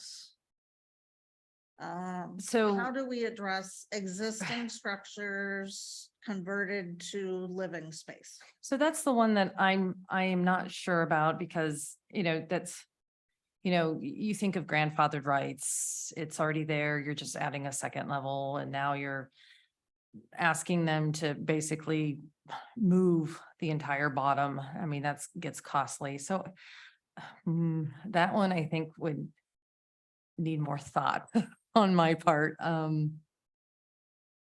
don't know. I mean, gosh, that's tough. I don't know. Get back to me on Well, that one, Amy. we do currently, if you go up, where you add on, you have to step it back to Right. at least the 5 feet. Yeah, I'm with complying with setbacks. How's that? Comply with Yes, setbacks. yes, absolutely. I mean, you have to anyway with whatever you do, so let's just make it easy across the board. Well, I guess that guarantees, since you're going, go Yeah, ahead. I would agree with that. I do have to go. Thank you. Okay. Commissioner Benner. You were up. Well, I was going back to the percentage of the existing home. Yeah. What if you got a 4,000 square foot home? And the reason I ask that is because I know 4,000 plus square foot homes right by me. One's Well, on it'd five, be an issue if the lot size allowed it. and these are big lots. I mean, they're actually on the water. They're big lots. So that's why I was bringing that up, is that without a cap on it for the square footage. I remember vaguely the Coeur d'Alene ADU language. Do you happen to have that? I don't know if I do. I thought it was some, favorable language on the subject. That seemed pretty well thought out. But that's for accessory buildings, right? Because we've already limited the size to 900 square feet for an ADU. As long as it's limited, yeah. Mhm. Yeah. But I was talking accessory buildings. Accessory buildings, okay, Well, it's limited currently at 900. for an ADU, correct? Yes. Okay, so I understand what Wayne's saying is like, if I were to make a motion, say that it was gonna be, it could not exceed 75% of the primary dwelling. Or 900, not Or- to exceed. Whichever is Or less, lower, Lower. whichever is less. How yes, about that? yes. Because the sizing needs to come down. Yes. And that I agree with you. That's why I was bringing that up. Yeah, good point. Ben would agree. Yes. Ben agrees. As we So know, just to make sure I understood that, so we would have the size limit of up to 75% of the gross floor area of the principal structure or 900 square feet, whichever is less. Right, but Mr. Chair, I think the thing you were trying to capture here is, it's the entire burden of the ADU and the underlying structure Right. that cannot exceed the total mass of principal structure up to 75%. So it's a weird one to capture the Yeah. language around. It would probably take your engineers to figure it out, and I know you have them. But it'd be worth exploring. I think we're all talking about, we're all concerned about the size of the mass and the appearance. Right. That's not subjective at all here. It needs to be addressed. Okay. I agree. Mr. Chair. Yeah. I don't know if I agree with the entire, I mean, if somebody wants to build a 2-car garage. No, I mean, I don't know the square footage of a 2-car garage. And now Approximately 600. so now that would limit the ADU to 300 square feet. I mean, it's doable. I've seen Well, small, but I'm sorry to with interrupt you. with a max height of 26 feet, I don't think it's gonna be. I'm on the other side of, like, if you have a 600 square foot garage. You can have a 600 square foot ADU. Right. I don't understand. I mean, I understand the concept, but I don't particularly like the step down on the living part if the overall structure is in check on sizing. If we're in check, then why the step down? All your buildings will look like this. Well, I think it's because we don't want them to look like a big box Yeah, and, but now And they're that- not. They're medium-sized box. And incentivize single story. well, I think that's, That's- Coeur d'Alene. I'm gathering that if we had a clear consensus as the 900 square feet is large, Yes. and Yeah, I would throw out a wild number of 600. Because from experience, 600 is enough to be pretty comfortable for 2 people. And there are ADUs that are smaller than 600. Like Sure. 400 and, Sure there are. and they're livable. Not that I'm set on 600, but 900 is, you could make a 3-bedroom house out of 900 square feet. Now, in the beginning of this discussion, I was on board with, let's go 900 and we can put it on top of a 1,200 square foot garage and, we can just 40 feet's cool. But as far as the design issue stuff, I'm not quite on board with that. And it might take a while to get there, but I believe that we could get to the size restriction with setbacks being a little more clear on side setbacks. And then if it is on a corner, the front facing the ADU that's facing the street, it can't be right on the sidewalk. And I know we have those where it used to be a garage. sure. That can't fly. I don't think that should become an ADU, just my opinion, because that's what we have going on is people aren't just building an ADU from nothing. They're adding on to a garage or they're making a garage into an ADU. And that's probably where a lot of our issues are. So I'd probably be in favor of being more restrictive on the grandfathered use being available to make a way out of compliance structure into a living quarter. And since the accessory structure is what we're talking about also, now's the opportunity to do that. So I think setbacks, I don't know if I'm in favor of like making them more, but 5 feet isn't very much. And especially from an alley, and especially if there's parking and so forth. And if you have 900 square feet and it's on top of 900 square feet or more and parking and the setbacks, and it's sitting right on the alley, I think those are ones that we don't like. So then my next thought was the height becomes, if we limit the height, then we're obviously going to be probably limiting how they look as far as if they're going to turn into a box or not. And the 75% from the first floor to the second floor, it makes it into a 1.5 story almost, even though it still is a true 2-story. it's gonna look more like a 1.5, which adds more capability for the roof structure to look more appealing. As I said, limiting what people can do with their property is not like my goal, but for something to be lot more dominant than the primary structure, even though it fits into the square footage and the setbacks and so forth, I don't think that works. I think if we can clear cut, like get rid of that to where the accessory dwelling or accessory structure is larger than the primary structure, even though it's legal. But I think the setback requirements can get there. And then my last thing was, as far as design, is it, do primary structures have the same sort of design?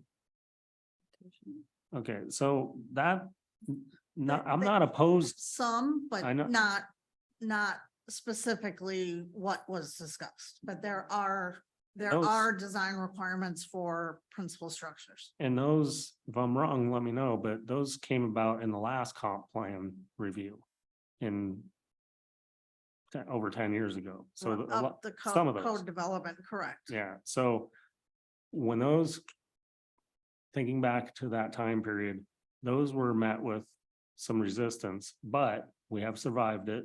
So I'm talking myself into some design ideas should be incorporated into this because we need to have a direction that we're going, that we're not just heading, into the Wild West like we've been doing. But I'm hesitant to give like full support and like we need to have like a design committee that reviews every project. But I do like the idea of your structure should incorporate these factors. Pick some of these or all of them, but they have to have something. And they can't look bad. I mean, I don't know if I want to say that because they can look bad and somebody's gonna love it and I'm gonna hate it. And it's not my property, so, I think that's gonna be a tough one. I think it's gonna be something that the community will support, and there'll also be a lot of discord, which will make it tough on, you guys, and then it's up to you guys. How do you enforce? How do you say which is actually following? Like, cause we know how people are, they're gonna say a porch is just this little 18-inch thing in front of their door, and that's a porch. So we're Right. gonna say they need to be a certain size, and you know what I mean? Right, we would have to give some dimension to make it very clear. Just a couple of things I just want to clarify. Christine piped in that a 2-car garage can be 450 square feet. And then the discussion of different setbacks, if you have a taller ADU, is going to, again, you're in that way.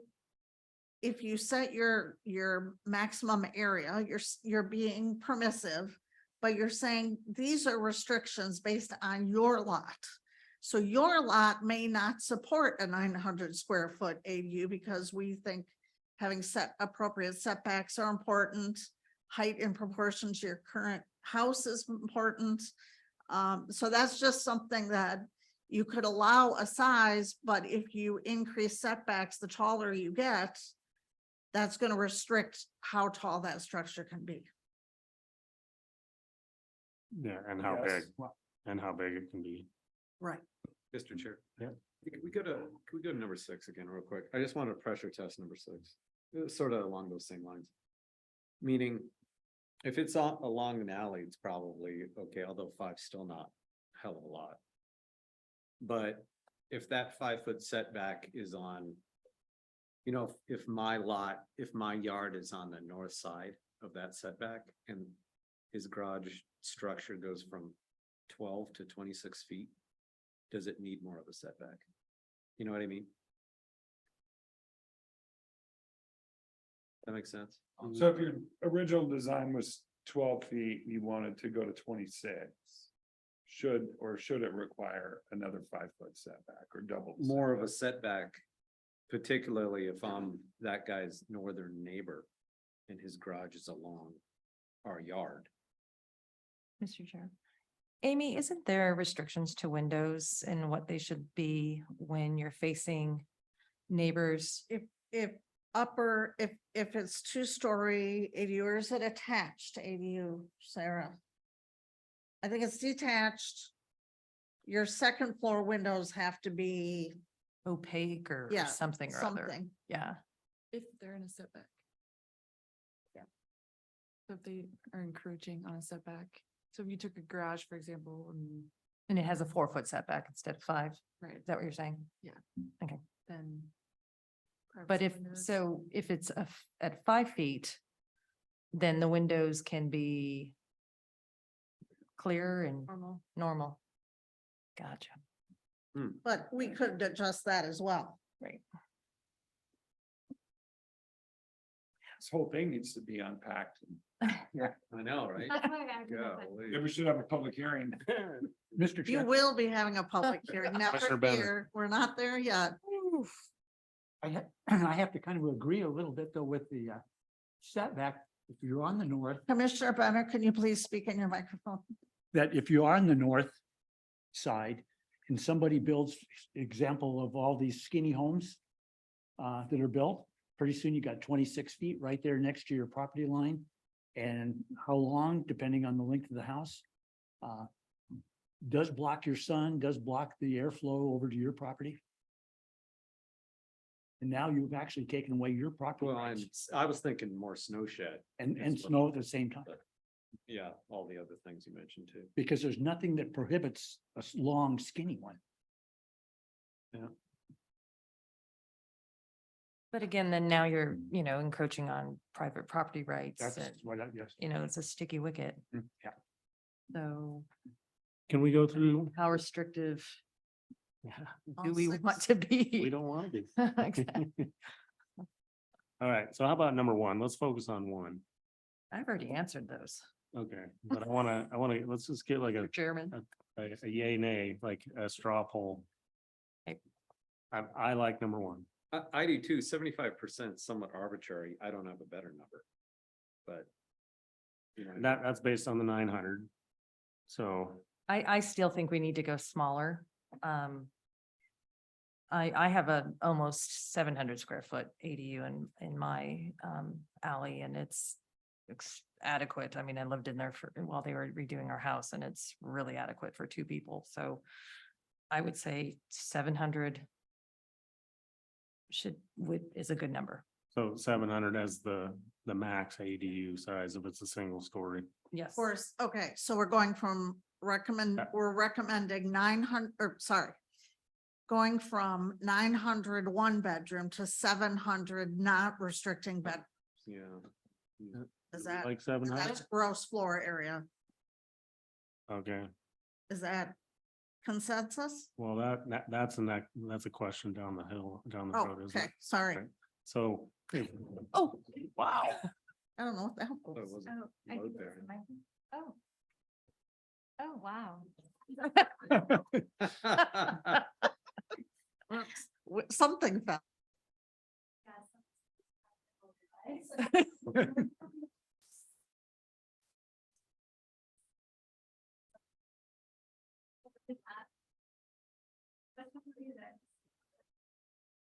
We. Yeah, that's fine. I'm holding it. do you like this? That slide under there?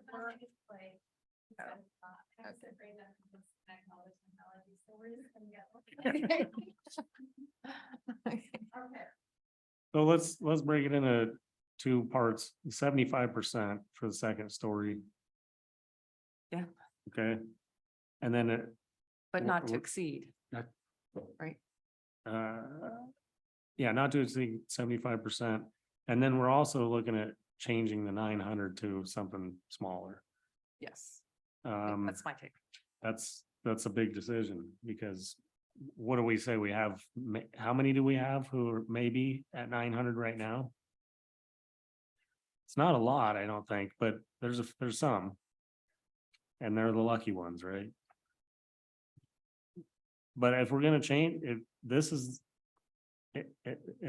time, right? Like, if we don't change it now, then it's gonna be another 10 years. 50, yeah. Right. You're saying go back to 700 for a single story. And. Or just come, yeah, total. Is No, that total? just, no, single story is, Yeah, yes. Are we not doing a reduced? I'd say if we're putting, if it's a second story on top of a garage, then. Well, it has to be. That would still make it to where the 675 could be an option. Cause the garage could still be 1,000 square feet or whatever it is, right? So second story 675, which that only Well, reduces it the by, garage is 450. I mean, that's an average size garage, right, Christine? Are there many that are bigger? I mean, I've seen, I don't know, I'm not a great judge with space, so Yeah, I've seen bigger ones. But so I got that number from all of the tract homes that are being built at University Place Okay. and Boyer Farms and other subdivisions. The average garage is 420 to 450, and they're calling that a 2-car garage. It's about 20 feet by 22 and a half, 23 feet. and the one on North Boyer is how big? 900. 900. Yeah. yeah, Yeah, yeah, and the garage is bigger. Garage, the footprint is bigger than that. So would we want, if we say single story 700, second story 75% of the first floor square footage, or a maximum of.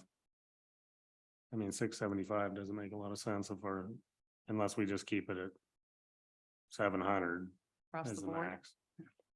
That actually kind of works better, I think. Yeah, I think so. So the way I understand what you're saying is 700 below, 700 above. Yeah, Or but it can't be 700 on a second floor unless the first floor garage or area is 1,000 about. So if it has to No. be, it has to be smaller than the first floor. It has to be 75% of the first floor. Up to 700 square feet, second floor. So they still get the 700. But if they have a 700 square foot garage. Yeah, so if they have a 700 square foot garage.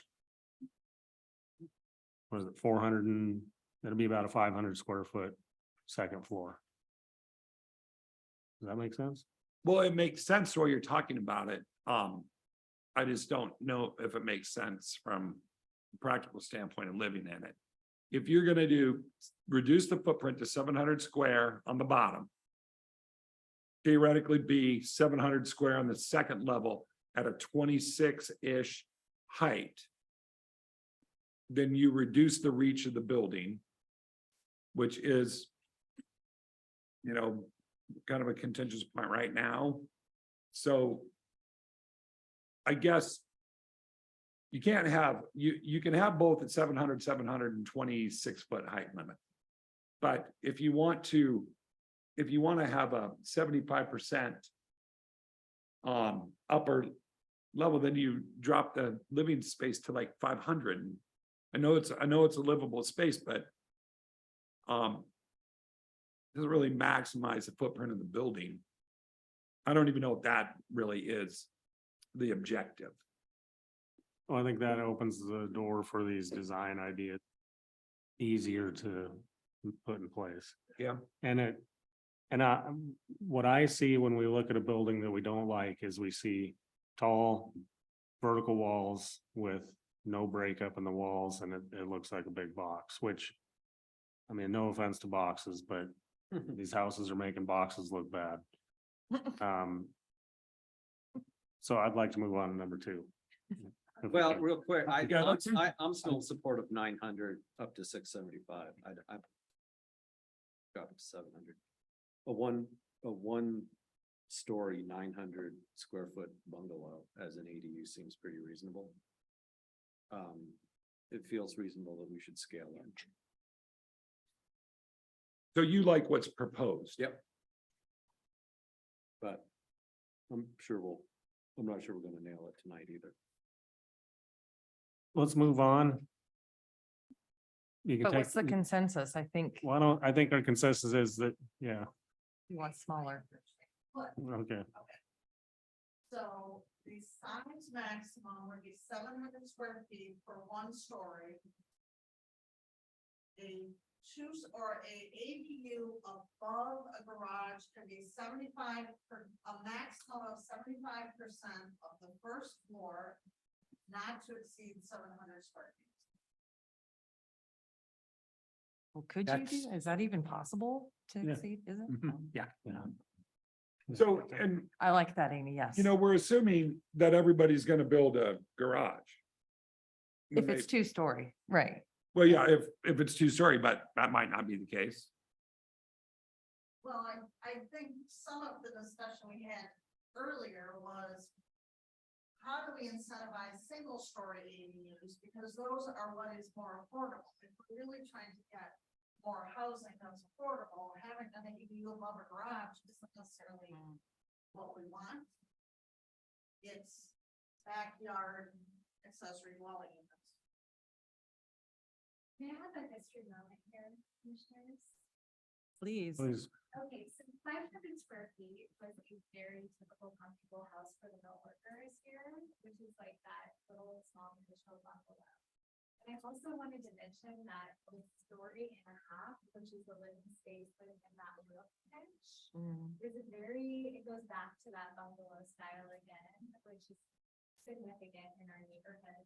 The other thing that I wanted to let you know that, and it's a moment of support, in 2021, the Arts Program Historic Preservation Master Plan was adopted.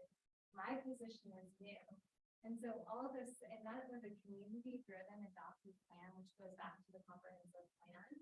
So the fact that you're considering a historic character, it is a huge win, and that you're actually like celebrating and acknowledging and activating my master plan at the same moment. So you have a document that is giving you the why you are making the decisions to compatibility of materials and to size and scale. You have that supportive document. And you have myself as a new resource as a city staff individual to help support any of this. So that's a big game changer compared to where we were with code back today. So I just wanted to let you know that my commission is going to be doing so much education and advocacy about our community character and how great it is, and celebrating it and enriching it in a positive way in terms of presentation. So know that that's going to be out there. And so I think that will really help inform a lot of the why you're making some of these decisions if you decide to go that way. So I just wanted to throw that out there. And the other thing that was interesting when we had a lot of consultants in for the design competition and so forth, they've asked me why our neighborhood is so comfortable. But everything you're saying, I'm just confirming that I'm hearing into, and know that we're here to celebrate and support the decisions that you're making, especially when you can draw it back. Anyway, I just had to say that. Thank you so much. thank you.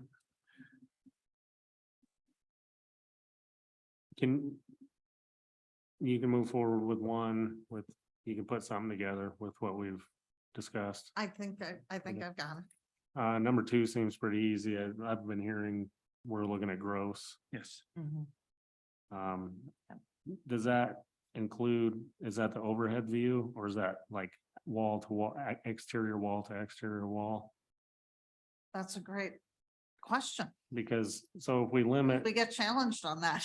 well, so roof eave overhang, if we look at it from space, it looks like a bigger home than what it is. Yeah. Right. And if we want to have overhang and eaves, you have to allow, the overhang to be significantly more than whatever our living quarter area is.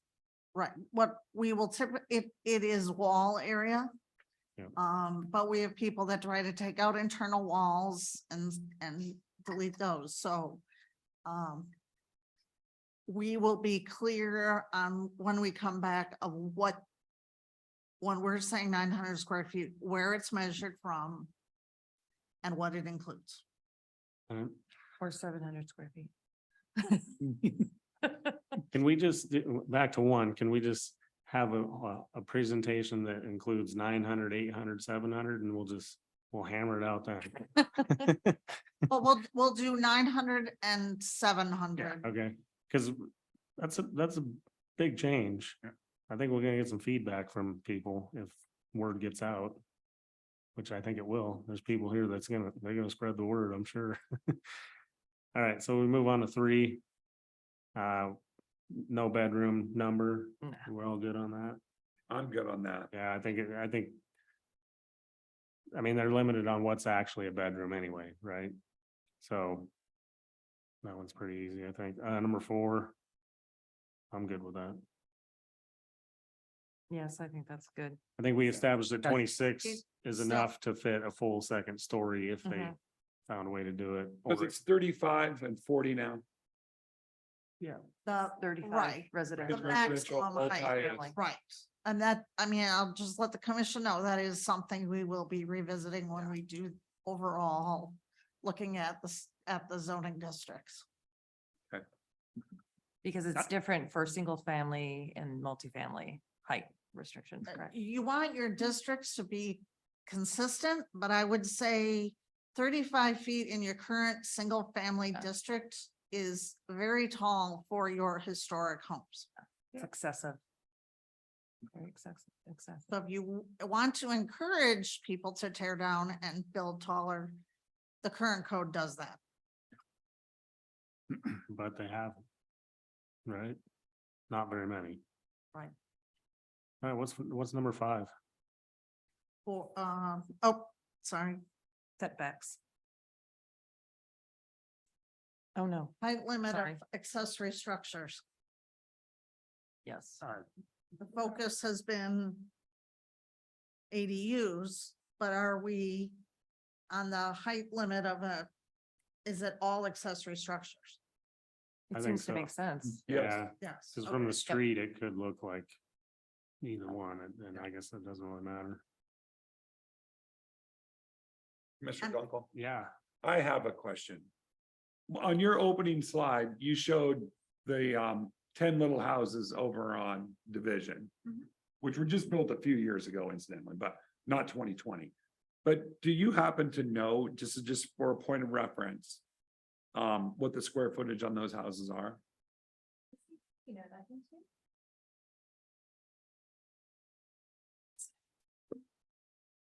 I'd have to look up the permits to see exactly, but I think they're about 500 to 550. Could you pull up the photo of all those?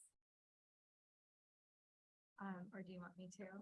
Where it shows all the ADUs, 2-story and all the single on Hickory? How about we Okay. get through these Get through first? that, okay. And I just want to clarify, number 6 should say, should ADUs and other accessory structures have more than a 5-foot setback if taller than 1 story, not Yeah. taller than 2 stories?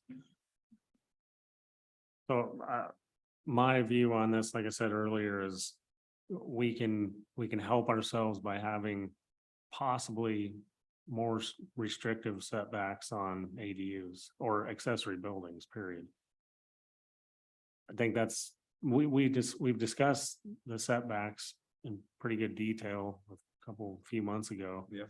And I was kind of shocked to learn that some of the setbacks on accessory structures were pretty low. Yeah. So, and I think if people are gonna be living in them especially, then I mean, 5 feet, I mean, I guess if the primary structure is good with 5, they have to be at least 5. Yes. Should they be more if they're 2 stories? I mean, I feel like, yeah, why not? I mean, it's not like they're gonna take up the whole width of the lot anyway, like some houses on a narrow lot take up virtually the whole from one side to the other as far as what they can build on. So I don't think we're looking at that as being a problem. If they need to be 7 feet or 8 feet, there should be the space available to do it. Because we're not talking about a 1,500 square foot structure, probably. But I could be wrong. I'm, Mr. Chairman, I'm torn with that because, I mean, it's a 5-foot setback between your neighbors, so that's essentially 10 feet, correct? So, I mean, if your principal structure has a 5-foot setback, why would your accessory structure have more? And if it's I mean, I have a 2-story house, I can see into my neighbors' backyards. I just don't see a problem with going larger than a 5-foot setback. Is my take, because that's just what's out there anyway. You're saying stay with the side. If the house can be 5 foot, the Yes. ADU should be able to be 5. Yes, Even if it's 2 stories. I mean, just be consistent with what setbacks are. I mean, that's my opinion. Well, I think this comes up with on the corner lots, especially where the ADU actually looks like it's maybe on its own lot. And the setback from the street is how much? 15? For the principal structure, 25, For the, it's 25. It's 15 inside the sidewalk. for the principal structure. Yeah, But it's 25 from the street. street. Mm-hmm. And that's But right, Sarah? go ahead, Sarah. Yeah, so corner lots, there's a front yard setback in the multifamily zone of 15 feet and 20 feet in the single family zone. But then when you get to your flanking street on a corner lot, you can go down to 10 feet for the setback of the wall from that flanking street, as long as you incorporate windows and other architectural details. But if you have a garage facing the street, the garage doors facing, it does need to be pushed back 25 feet. 25. That's a lot of different setbacks.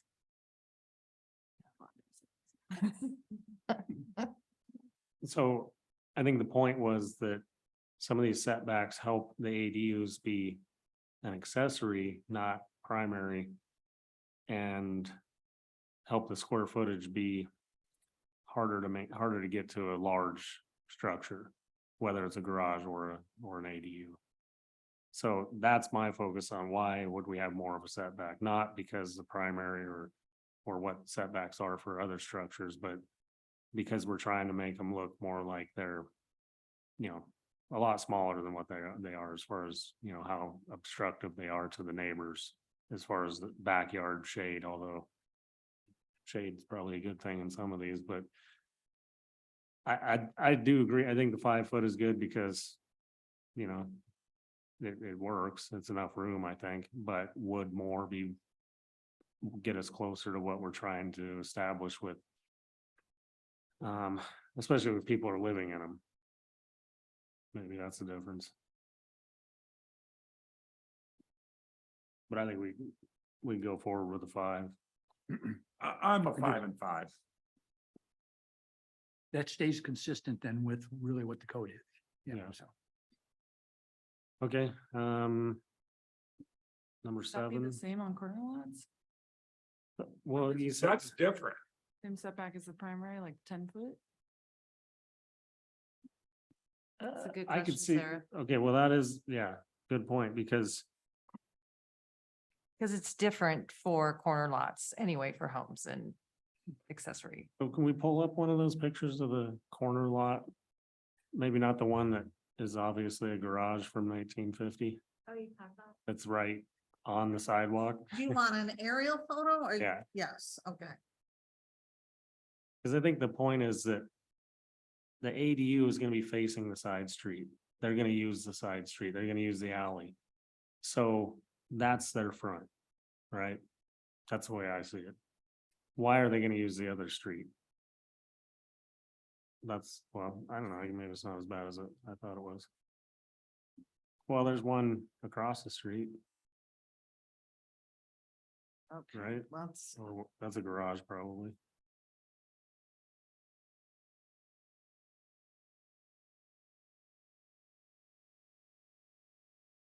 here's a corner lot.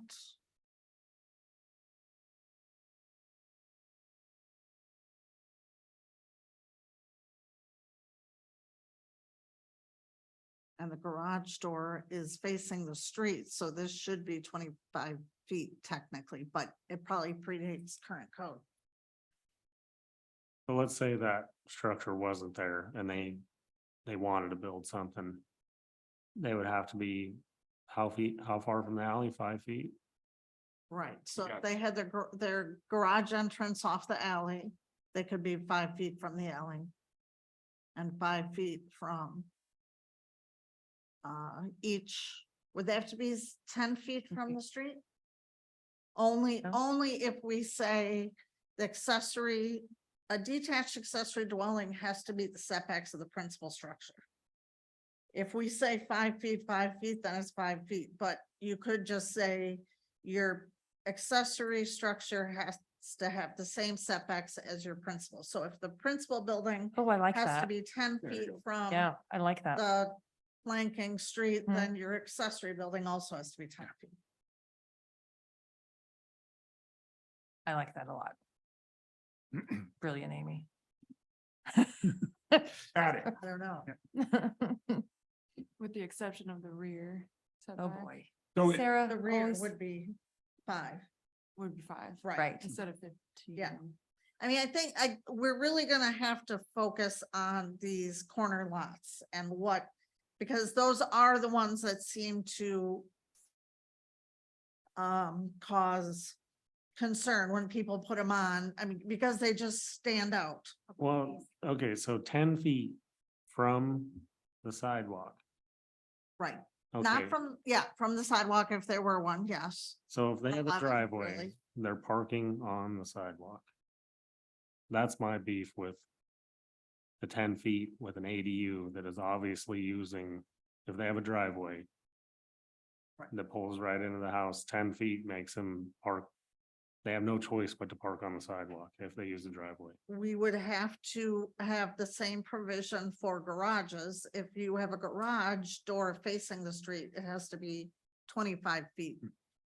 So you have room to put a vehicle on your property. So brilliant. I think that why would a garage and an ADU be different as far as parking goes? You mean in the back alley? Yeah, and on the side street. 'Cause Well, like, if you, in this situation, say this driveway weren't here. And this was an ADU, 2-story ADU, but the garage was off the alley. And now this is a pedestrian entrance. And your house is allowed to go 10 feet, and this is not a garage, this isn't a car entry. Why not have that be 10 feet? well, I agree. I think that works, but are we trying to get the ADU off the street further?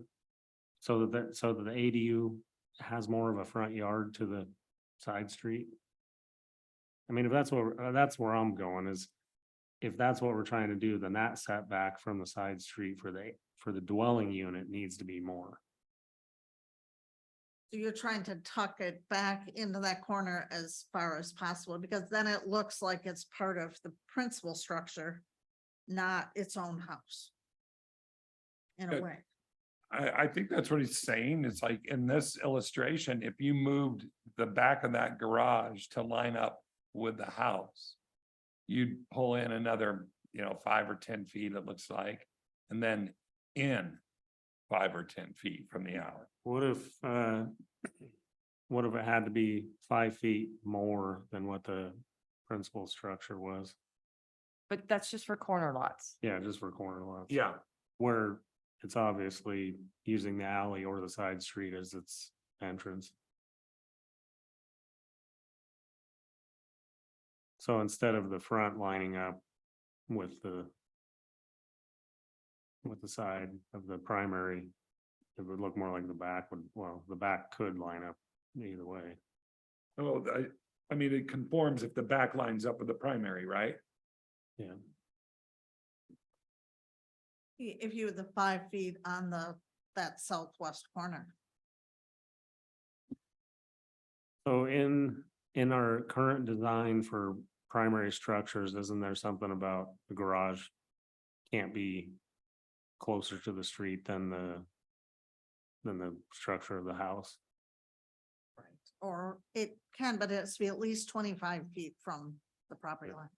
So it would kind of go along with that. If your accessory dwelling unit can't be closer to the street than the house. So it has to be in the rear yard. Well, yes. But that's where, when we were talking the 26 feet, we were saying you can only go to that tall if you have the ability to get it way behind this house. But so I understand what you're saying. I'm gonna have to work on the language.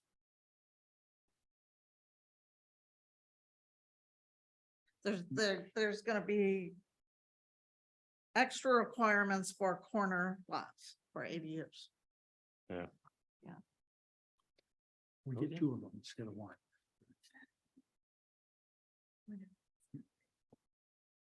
Okay. Any more discussion? Do we get all 7? I think you got to all 7, yes, and Heather wanted to share with you. Commissioner Camp, just to go back to what you were talking about. Here's up on the screen, you can see the row of houses. So there's the ADU on top, but I just wanted to point out that they've nailed all of those characteristics except the contrasting trim. So, sorry. Yeah, it looks great. Right? Okay, so then on the other side, you have, I'm kind of going through here, it's taking a moment. I don't know why. Please move this window away from the shared application. Why is it paused, Amy? Grant, what would you guess the heights are on the back 80? The taller ones? 26. I bet it's 26 exactly. Yeah, so like everything you guys are saying, you're really seeing with these. That's why I wanted to pull It's these. taller than you think, right? Yeah. So, Yeah. So with what we just, not to Yeah, cut you no, off, but completely. with what we, let's say what we've been discussing all of a sudden becomes code. Would these fit into that? No, need contrasting trim. That would be it. They just need contrasting trim. And the front houses nailed it. Well, because this one's Yep. cream and white. That works. Well, this is kind of a beachy atmosphere environment. Isn't it fun? Yeah. Yeah. Yeah. And they nailed it. They have the front porch, they have the front facing windows, they have metal on roof, or they could do the wainscoting. But they have the wood-like materials, the gabled roof. And then I just think it's a really interesting example. And this goes back, like it looks historic, but it looks new. And then back to the backside, 26, sorry, my screen's being funky. I'm gonna share it again. You have, see here, sharing. So here you go. And then you have the ADU on top. That's similar. It has the eaves, it has everything except the contrasting trim. And it's 26 feet. So you guys are actually seeing what the conversation has provided today, except for like setback and, And it's probably not more than 1.5 times as tall as the, Yeah, I'd agree with that. And they look like they're about 28 feet long. they're on very Those are narrow 4-foot lots. panels, huh? they're on 25-foot lots, so they're less than that. Yeah. 20 feet, 25 wide. The lot is 25 feet wide, yeah. Yeah, but on the, yeah, on the width, whatever you want to call it, the length of the house, it looks like about 28 feet. So if we did our 75%, this wouldn't work. Right. On a narrow lot, unless. Well, I mean, they could just shorten it up a little bit, or. They could still be done. It would just, the upstairs would be, they can make the garage a little bigger, still get the same upper floor square footage. Right. And well, the tricky part I think you're gonna get into is it'll, when it gets permitted, it's gonna be an ADU on top and a garage on the bottom. And then over time, they have all this extra space in a garage that's maybe too small for a car. They move in. I'm not saying that happens. I'm So- just saying it's possible. In this case, if the buildings are 28 feet long, north and south, and 15 feet wide, because they have 5 and 5, right? They have a No. variance. We have 3 on the inside on Yeah. these lots. There I'd say may be it's very- 3-foot setback on the internal, but 5 foot on the external. So there's 6 feet in between the houses. Yeah. Ooh, that's tight. All right. Well, I thought Okay. the eaves had to be. There. But did you have a? I have a clarifying question on number 2. The gross area versus net and then habitable versus non-habitable. So Amy was describing how the building code describes habitable to exclude bathrooms, hallways, mechanical rooms. So when we're talking about 700 square foot habitable space And non-habitable. and So it's non-habitable just gross area. gross area, Correct? was that to include That's- the garage? I would say no. Oh, sorry. That 700 square feet. accessory dwelling ADU. unit Square footage. excluding the garage. Yeah, because the Solely the 700 garage. Yes. garage is non-habitable. right. And then every element other than what's in the garage would be habitable. Or included in that 700 square foot. Cause they could have an ADU that was a garage and an ADU on one story. Right? That's what you're saying, okay.